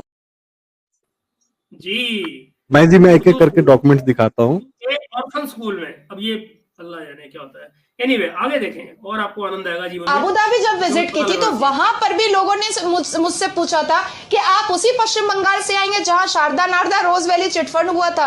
आप सोचिए कि हम कहां कहां तक बदनाम है, ये पश्चिम बंगाल कहां कहां तक बदनाम है। दुबई और अबू धाबी जैसे एरिया में, वैसे कंट्री में भी बदनाम है कि অনেক ফরেন ট্রিপ, আমি তো ফরেন কান্ট্রি কখনো গেলাম না, আমার পাশে টাকাই নেই, কি করে যাব। বলাৎকারী বলবো আমি, নাসির খান বলবো না, আমি বলাৎকারী বলবো। আপনি যতই বলুন দিদিমণি কে সাজানো ঘটনা, কিন্তু আমি নাসির খানকে বলাৎকারী বলবো। मित्रों, अब मैं जिसको ये नासिर खान को बलात्कारी बोलबो कह रही हैं, इनके कम से कम 50 फोटो मैं आपको दिखा सकता हूँ जहां ये नासिर खान के साथ बाकायदा बर्थडे पार्टी मना रही है, टन टन टन। तो ये उसको भी बलात्कारी बोल रही है। और बाय द वे, जिस समय के वो पिक्चर्स हैं, वो अपने सजा काटने के बाद जब वो बाहर आ गया, यानी कि प्रोनाउंस्ड रेपिस्ट जो था, उसके बाद में उसकी पार्टी में जा रही हैं और उसी को कह रही है बलात्कारी। अब आप देख लीजिए इसका चरित्र। मुसलमान नहीं সেটা আমি ভেবে রাখবো। আর যা মহিলা সব সময় চাড্ডি পরে থাকে, ব্রা পরে থাকে, ওই মহিলা কি জানে। আমি নুসরাত মতন চাড্ডি পরে লুঙ্গিওয়ালাকে এন্টারটেইন করি না। সিরাটের মৌলানা মৌলভীরা ওর চাড্ডি দেখে, ওর চাড্ডি টিকটক ডান্স দেখে ওকে ভোট দিয়েছে। जी, मैंने कुछ नहीं कहा, जो कहा उन्होंने कहा। आगे मित्रों, मतलब ऐसा मटेरियल इतना पड़ा है कि जो मतलब आप सारी रात देख सकते हैं। मैं आपको क्या बताऊं, मतलब कोई मैं एक और दिखाता हूँ। जी हाँ। क्या जुनैद आप कह रहे हैं? You are 100% correct, Harsh Agarwal ji, you are 100% correct. You are 100% correct. They believe on WhatsApp University. in social media? Junaid, ये वॉइस नहीं तुम्हारी बेकार है, इसमें वॉइस नहीं आ रही है, तुम्हारा फॉर्मेट खराब है, पता नहीं क्या है, मुझे नहीं पता, but it's not working, so it's not working anyway. But ऐसे बहुत सारे वीडियोस हैं दोस्तों जो मैं सारी बातचीत के सिलसिले में दर्शाता हूँ। आप में से किसी और को कुछ और इसमें ऐड करना हो तो इसको चले, वरना फिर सब्जेक्ट बदला जाएगा। और मैं लोगों के कमेंट ले लेता हूँ, क्योंकि बहुत से लोग बंगाल की पॉलिटिक्स के बारे में बात कर रहे हैं, और चूंकि हमारे साथ संगीता जी हैं तो मैं चाहता हूँ कि उनका फायदा उठाया जाए और बंगाल पॉलिटिक्स और बंगाल के बारे में जो भी है बातें उनका वो जवाब भी दे पाए, क्योंकि लोग जाहिर है उनके लिए बहुत सारे सवाल लिए बैठे हुए हैं। ऐसा रोज नहीं होता कि हमारे साथ वो आए, तो मैं चाहूंगा कि उनके सवालों के जवाब भी संगीता जी दे पाए, अगर उनमें से कुछ उनको ठीक लगते हैं पॉलिटिकली तो। ओके, लीजिए। बिल्कुल जी, शुक्रिया, हम सब ठीक ही कर रहे होंगे, कुछ ना कुछ कागज नहीं दिखेंगे, नहीं कागज दिख गए सर, कागज दिखा दिए हमने राम भाई। और ये ले, बंगाल में राष्ट्रपति लगा देना चाहिए, राष्ट्रपति शासन। अरे कहाँ यार, अभी नहीं लगता कुछ भी हनीश भाई, you guys are more reliable than any of the media houses. जी शुक्रिया आपका। ओके, लीजिए। बांग्लादेश पाकिस्तान से हथियार खरीदने का खबर आ रहा है, अब भारत को बांग्लादेश पर नजर रखना पड़ेगा। अनीश भाई, मैंने कल भी कई बार बताया था, वो हथियार नहीं खरीदे जा रहे, एम्यूनिशन खरीदा जा रहा है, और वो म्यांमार से उनके करने के लिए हमारे साथ उनका कोई लेना देना नहीं है।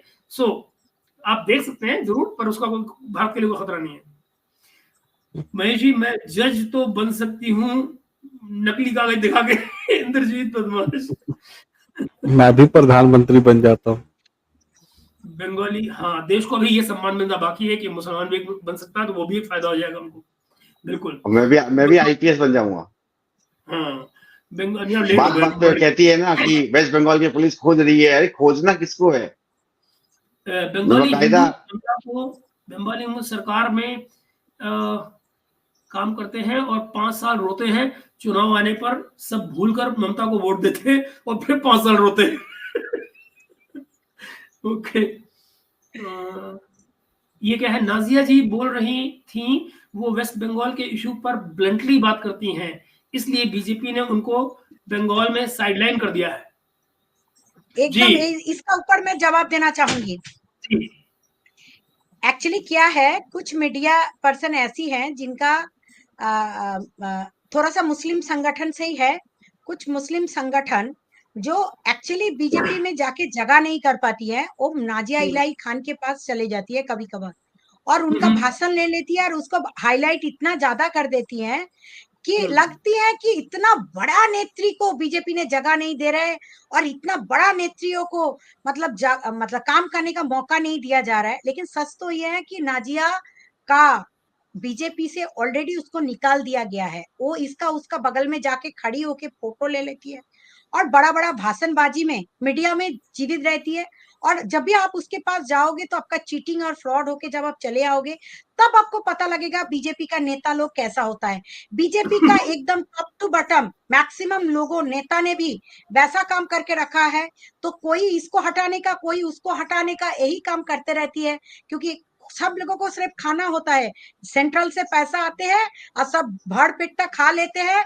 उसमें नाजिया भी एक साइड से खाना खाती है, वो जो जाल वकील बोल के वो तो पैसा कमा के चली जाती है, बीजेपी का केसेस लेके पैसा खाते रहती है। कोई बीजेपी का मर्डर हो गया है, नाजिया जी इतना अच्छा बात बोल रही है, चलिए नाजिया जी के पास पहुंच जाती है। जो कोई मुसलमान अगर बीजेपी करते हैं, अगर उसका कोई शायद मान लीजिए घर तोड़ा गया है, उसका घर जलाया गया है, तो किसके पास जाएगी? अरे हमारा मुसलमान नेत्री, हमारा जो मुसलमान एडवोकेट जो है, मुस्लिम एडवोकेट जो है, सबसे बड़ा बिलीव करने वाली लेडी है, उनके पास चले जाते हैं, वो है नाजिया इलाही खान। और नाजिया इलाही खान वो मामला हार भी जाती है, किसी और एडवोकेट देके कराती है, खुद मामला हार भी जाती है, और बाद में जब आप उसके पास जाओगे तुम्हारा नाम मीडिया में डाल देंगे, तुम्हारा ऊपर रेप का केस डाल देंगे, तुम्हारा ऊपर मोलेस्टेशन का केस लगा देंगे, करके उसको डरा के मारे उसको भगाया दिया जाता है। कोई आके उसका सामने जो ऑफिस उन्होंने खुद जबरदस्ती पकड़ के रखा है वो भी किसी और का है, उसका भी राज एक दिन खोलेंगे, अभी टाइम आने दीजिए। तो ये बात आप मान के चलिए कि वेस्ट बंगाल में पार्टी का तरफ उंगली कौन लोग करते रहते हैं? जो लोगों ने खुद मतलब आपस में खाना पीना करते करते, मारपीट करते करते, गाली गलौज करते करते नाजिया भी उसमें पड़ जाती हैं। वो भी उसका नाम पे ये बोलती है, उसका नाम पे वो बोलती है, लेकिन नाजिया को इसीलिए कोई आके मीडिया के सामने ये सब नहीं बोलती, अंदर ही अंदर काम करते रहती है कि वो है फ्रॉड लेडी। लेकिन एक सच्चाई में ये है कि वो फ्रॉड लेडी, और जो नेता लोग बैठा हुआ है ऊपर में भी, स्टेट में, वो भी मैक्सिमम फ्रॉड के साथ जुड़ा हुआ है, वो भी ममता के साथ जुड़ के काम कर रही है। ठीक है, ये बात सच है। अच्छा, एक मैं भी बताता हूँ। एक लॉयर है, नाम यूं नहीं लेते कि सारे केस से उनका नाम ले रहे हो, तुक नहीं। उन लॉयर के साथ इन्होंने काम किया है, और जब भी किसी को नोटिस भेजने होते थे तो उन्हीं से भेजवाया करती थी।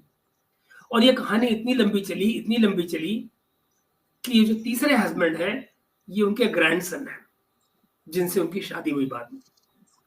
हाँ, ये भी जानते हैं। खैर, सप्तऋषि जी कह रहे हैं आगे, मुझे लगा शायद आप बताना चाह रही थी बाद में इसको। मैंने कहा बताए दो। अरे मुरारी मधु, ये क्या है? ओके, हरे मुरारे मधु कैवर्तर, मतलब ये बंगाली में उनको पता लग रहा है इसलिए। हाँ, सप्तऋषि जी हैं हमारे। अनिश राजा, वो हिंदू के पास कोई विकल्प है नहीं। ओके, राम जी कह रहे हैं आगे, आज संगीता नमस्ते ji, please do share some light on deteriorating law and order situation in West Bengal.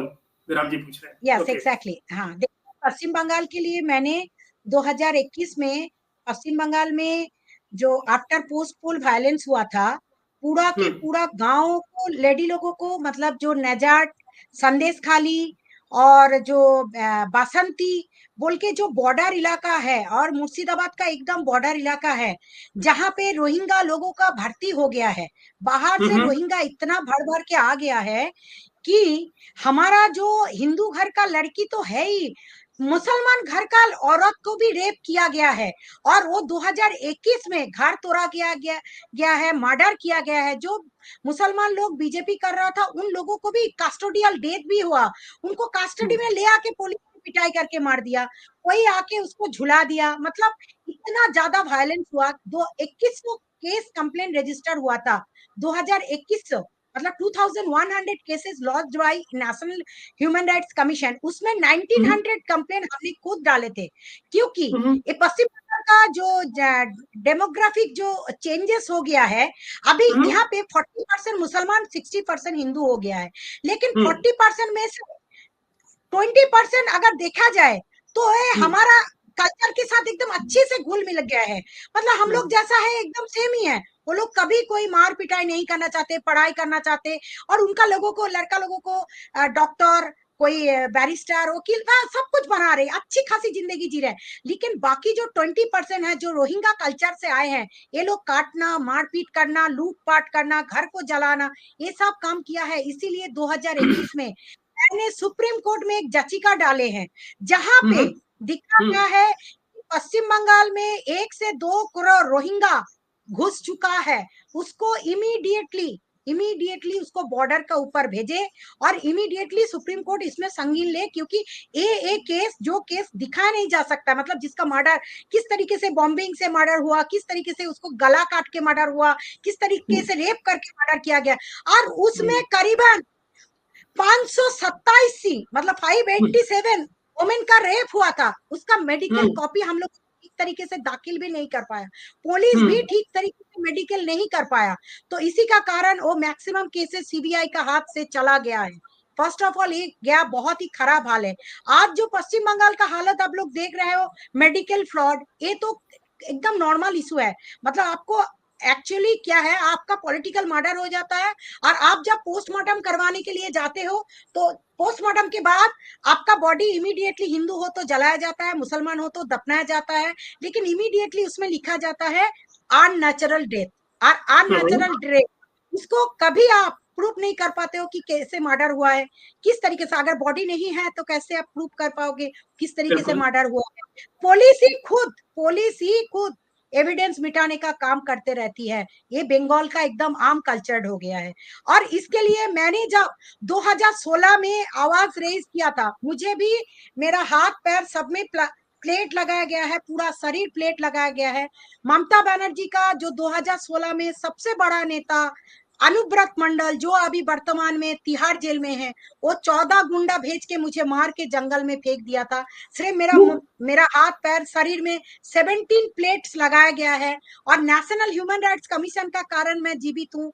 और ममता दीदी ने खुद, जब नेशनल ह्यूमन राइट्स कमीशन ने बहुत प्रेशर कर रहा था कि संगीता जी का ऊपर इतना क्यों प्रेशर आ रहा है, इतना क्यों प्रेशर आ रहा है, तो बाद में उन्होंने खुद मेरा रेस्पॉन्सिबिलिटी लिया है कि हम पुलिस देके उसका प्रोटेक्शन दे रहे हैं। तो इसीलिए मुझे 2 पुलिस ऑफिसर मेरा घर का सामने दिया गया है। मुझे कभी भी मार सकते हैं, मैं मर्डर भी हो जाऊंगी, लेकिन देश के लिए कुछ करके जाऊंगी। और मैं ये याचिका डालने का बाद मेरा जिंदगी और भी खतरनाक बन चुका है। लेकिन एक तो चीज है, अगर मैं मर जाऊंगी तो FIR मैंने बोल के रखा है ममता दीदी का नाम पे ही होना चाहिए। अगर वो मुझे जीवित रखेगी तो मैं जीवित हूँ, अगर वो मुझे चाहेगी तो मार डालेगी तो मैं मर जाऊंगी। और उसका DGP का ऊपर भी पूरा रिस्पॉन्सिबिलिटी दिया गया है। एक्चुअली बंगाल का जो पुलिस है वो पूरा के पूरा TMC कैडर है। उसका अभी ये जो BNS आया है, BNS का अभी भी कुछ चालू ठीक तरीके से नहीं हुआ है बंगाल में, क्योंकि अगर BNS चालू हो जाता है तो हमारा जो घर का जो दलील है उसका इतना ज्यादा फोर्जरी हो गया है, मतलब जाल दलील से भर गया है। रोहिंग्या लोगों को जाल दलील मिल गया है, उसको दलील मिलने के बाद उसका रिकॉर्ड हो गया उसका नाम पे, उसका आधार कार्ड परमानेंट हो गया है। तो NRC मतलब लगाने से भी बंगाल में कुछ नहीं सुधार होगा। बंगाल का पूरा के पूरा सिस्टम ही करप्ट है। तो इस सिस्टम को ठीक करने के लिए, हाँ Sangeeta ji, made up of metal, okay हाँ पूरा मेटल में मैं भरी हुई हूँ। मेरा 17 प्लेट लगाया है, पूरा शरीर में 17 प्लेट्स आई हैव।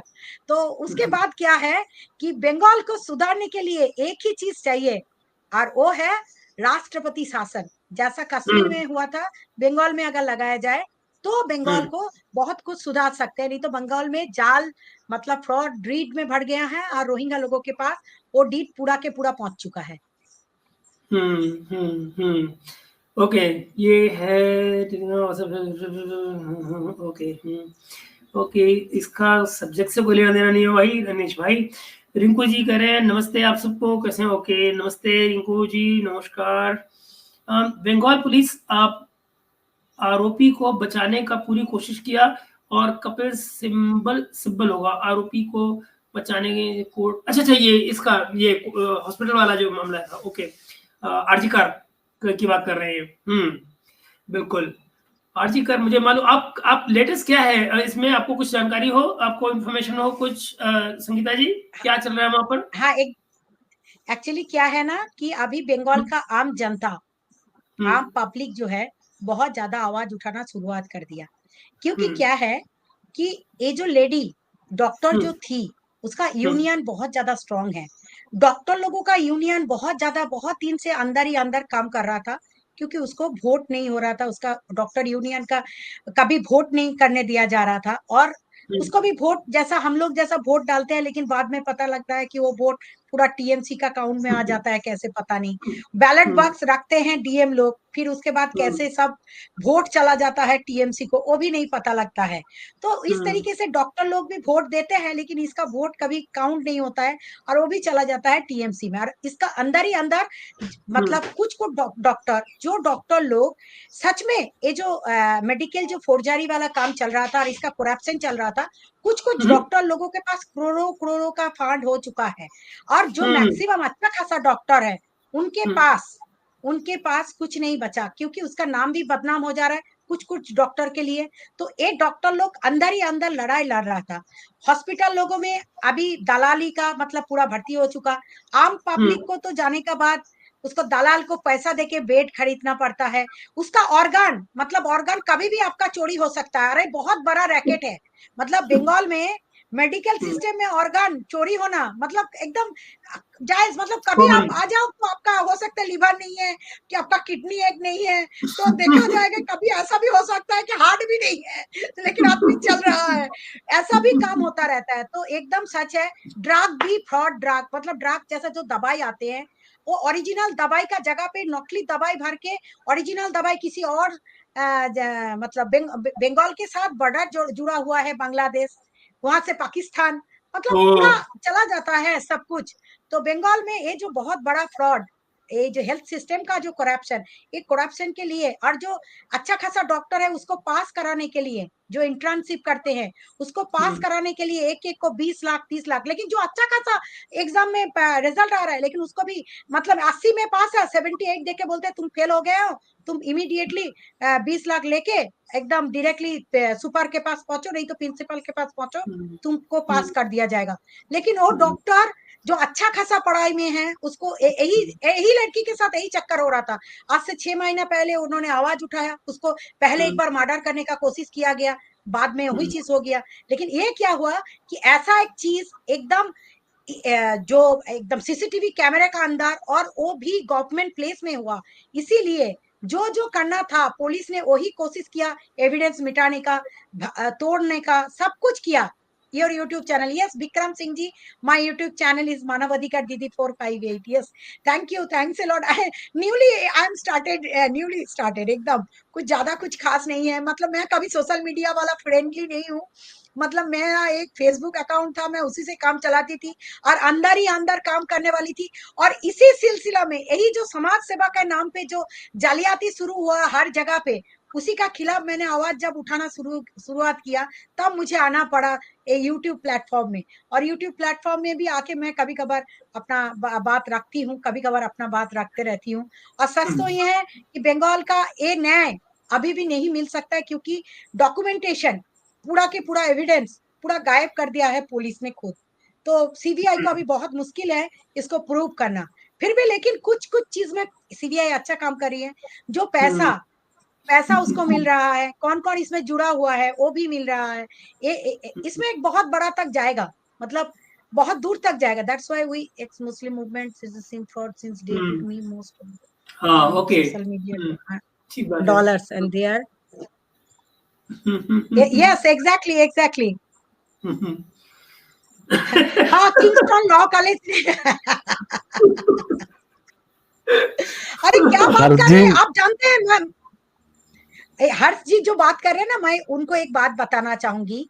मैं कुछ दिन से लड़ रही हूँ एक जालियात समाज सेविका के खिलाफ, जिनका क्लास 5 पास का सर्टिफिकेट नहीं है, लेकिन वो डॉक्टरेट लगा के घूम रही है, और वो भी गवर्नमेंट का लोगो लगा के घूम रही है। और मतलब सिर्फ उसको लिखना कुछ पढ़ना नहीं आता है, वो सिर्फ अपना जो क्या बोले जो कैमरा लेके किसी और का घर में, किसका वाइफ चला गया है, किसका हस्बैंड दोबारा शादी किया है, इसका नाम पे 60,000 65,000 1 लाख 2 लाख रुपया उठाते रहती है। और इन लोगों को बोलने के लिए ना मैं खुद, मुझे बहुत तकलीफ होता है प्रूफ करने में भी कि थोड़ा सा टाइम रखो, धीरज रखो, धीरे धीरे इन लोगों का शास्ति होगा। मैं तो लड़ रही हूँ, आप लोग भी लड़ो।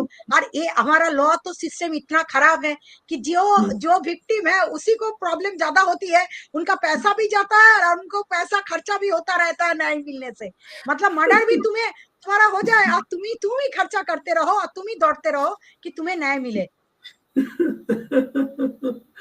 इसके अलावा मुझे लगता है कि हमने गलती की, हमने स्कूल के दिनों में पढ़ाई किया और 4th क्लास हम पास कर गए, नहीं तो हम भी सुप्रीम कोर्ट के वकील होते।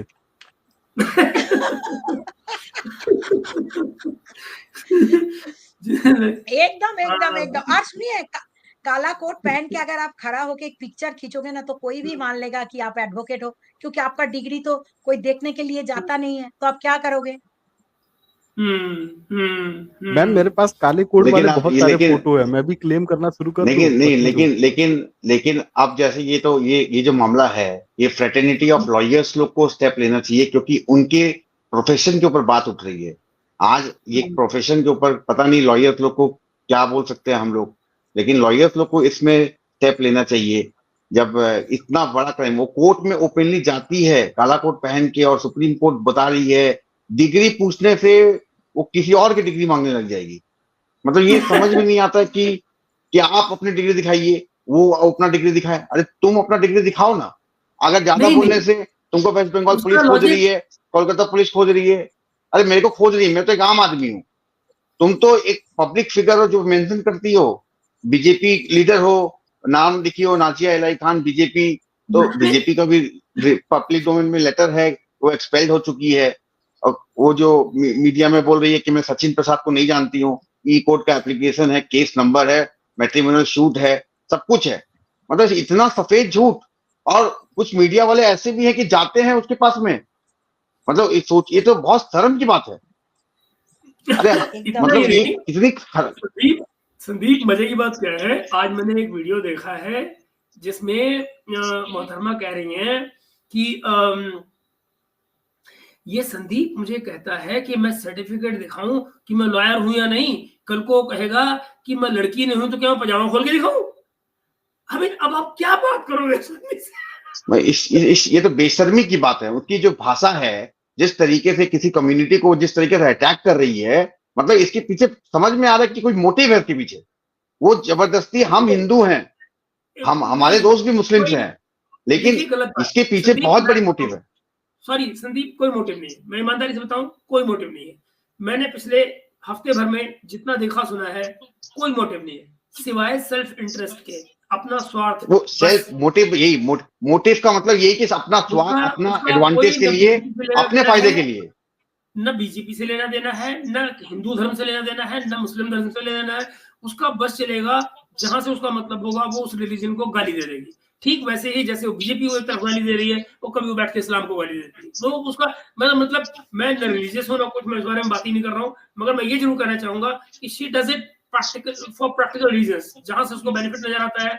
मीडिया से हाइप चाहिए तो उसको पता है कि भाई मुझे देखने वाले जो हैं वो हिंदू। अभी रिसेंटली डॉक्टर सचिन प्रसाद को लेकर उन्होंने कहा, अगर किसी को ये कहना है किसी संदीप का कि मेरा हस्बैंड जो है कोई सनातनी हिंदू था और मुझे छोड़ गया, तो मेरे सनातनी भाई बैठे हैं उसकी केयर करने के लिए, उसका मतलब उसकी सेवा करने के लिए। तो मैं उन्हीं सनातनी भाई का सनातनी भाई ही हूँ, मैं भी सनातनी में हूँ, तो मैंने तो डॉक्यूमेंट दे दिया।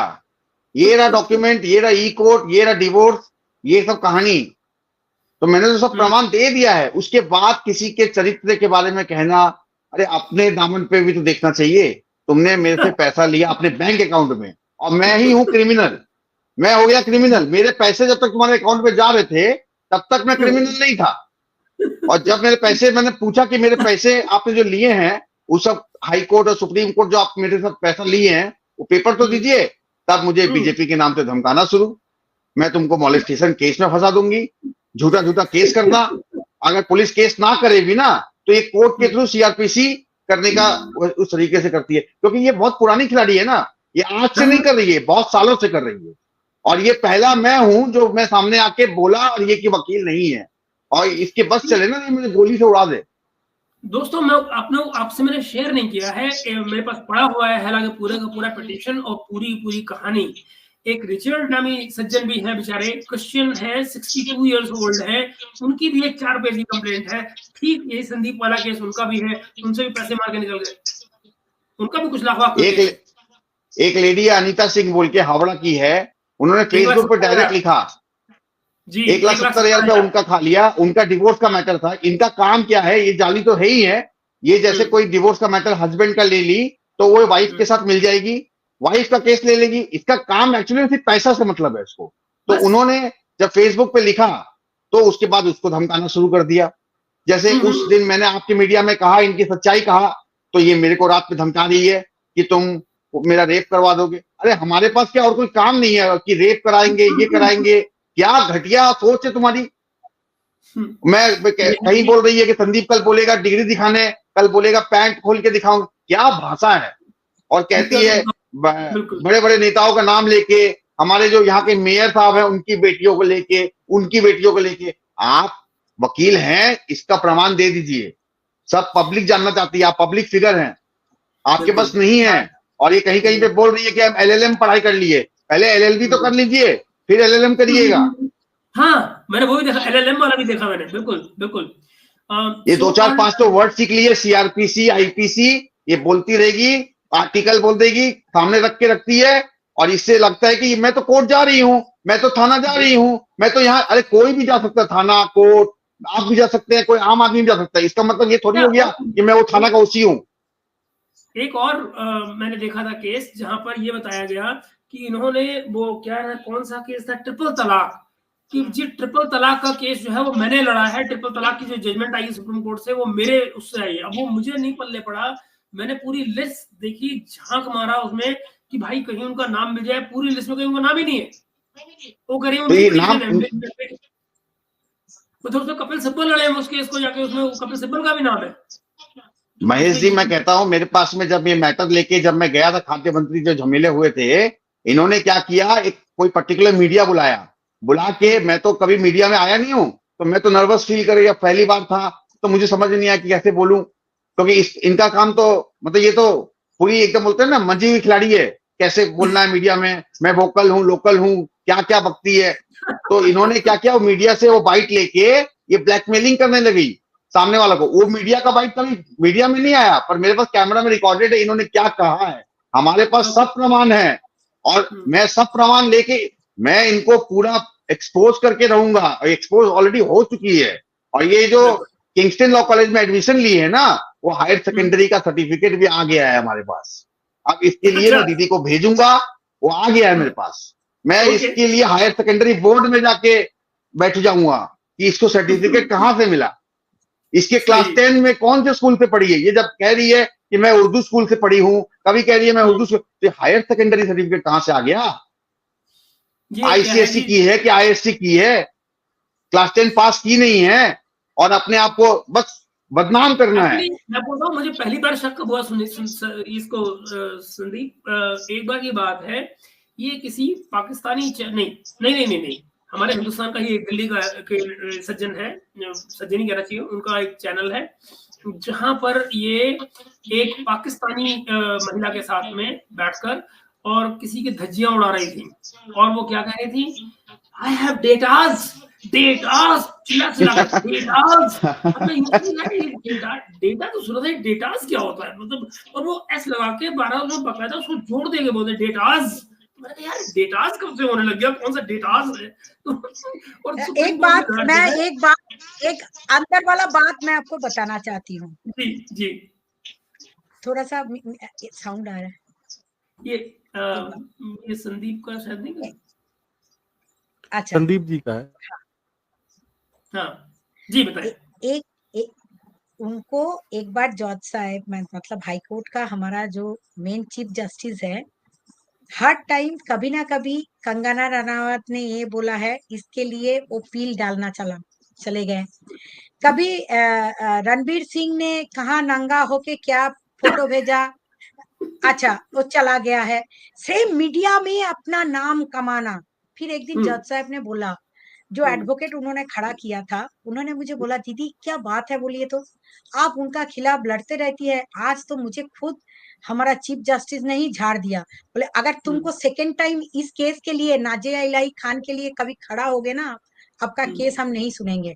ये क्या केस है, और हर को केस हमने संदीप को दिया, हर केस, कोई ऑर्डर तो दूर की बात, हर केस कोई सुनने के लिए डिसमिस इन लिमिनी, मतलब सुनने ही नहीं चाहते, मतलब एक केस ही नहीं है, केस बनता ही नहीं है, मतलब कोई ऑर्डर तो दूर की बात। जब हाई कोर्ट का चीफ जस्टिस खुद परेशान हो चुका था, ये हर रोज कहीं ना कोई एक पेपर में देख के मीडिया में, और मीडिया लोगों को बुला लेती थी, मतलब आओ मैम इंटरव्यू दूंगी, और हाई कोर्ट चत्तर में पूरा मीडिया वाला को खड़ा करके, आज मैंने ये पील डाल दिया, कल मैंने वो पील डाल दिया।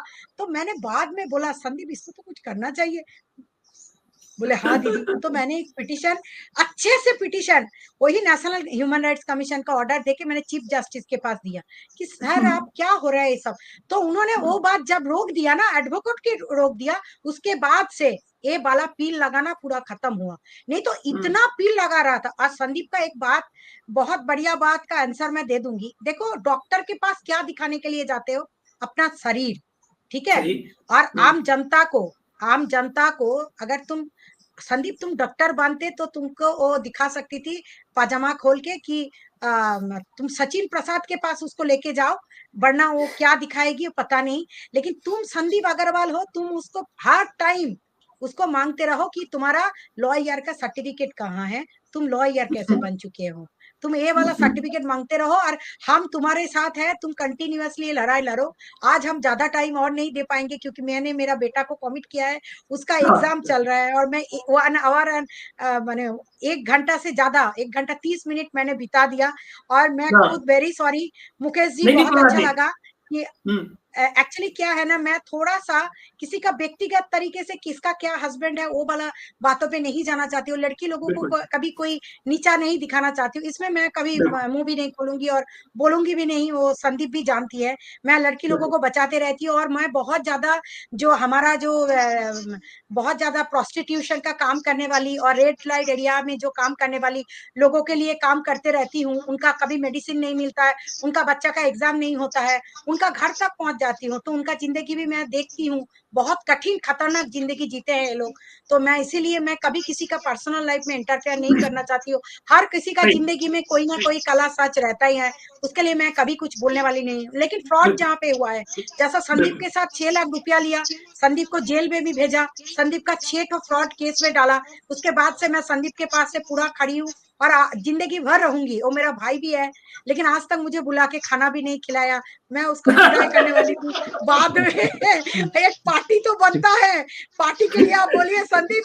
अभी देखो वो ना बहुत दुबला पतला हो गया था, अभी शायद लग रहा है कहीं और जगह पे कुछ चल रहा है, तो हमें भी पार्टी चाहिए बस, ये और कुछ नहीं संदीप। हाँ दीदी, आप कभी आपका घर कभी भी। ठीक है, मैम आप एक बात बताएं, थैंक यू जी, एक बात बताएं, पार्टी ने तो सस्पेंड कर दिया, तो फिर पार्टी कैसे होगी?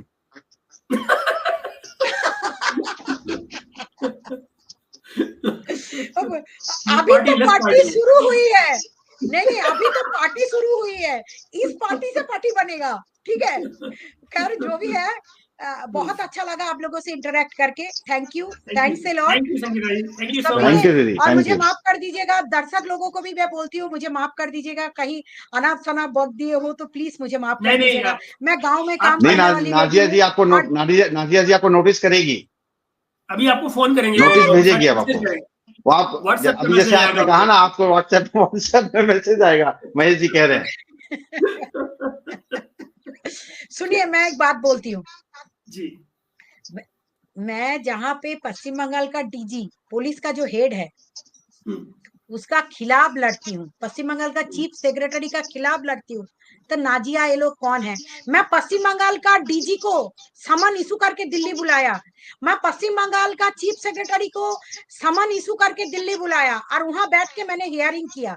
तो मैं कहाँ डरती हूँ इन लोगों से? तो हमसे जो टकराएगा चूर चूर हो जाएगा। और सभी ने सब हमारा मुकेश जी को लाइक कर दीजिए, कमेंट भी कर दीजिए, महेश जी को। Okay thank you Mahesh ji को। Thank you so much Nita ji, बिल्कुल थैंक यू सो मच।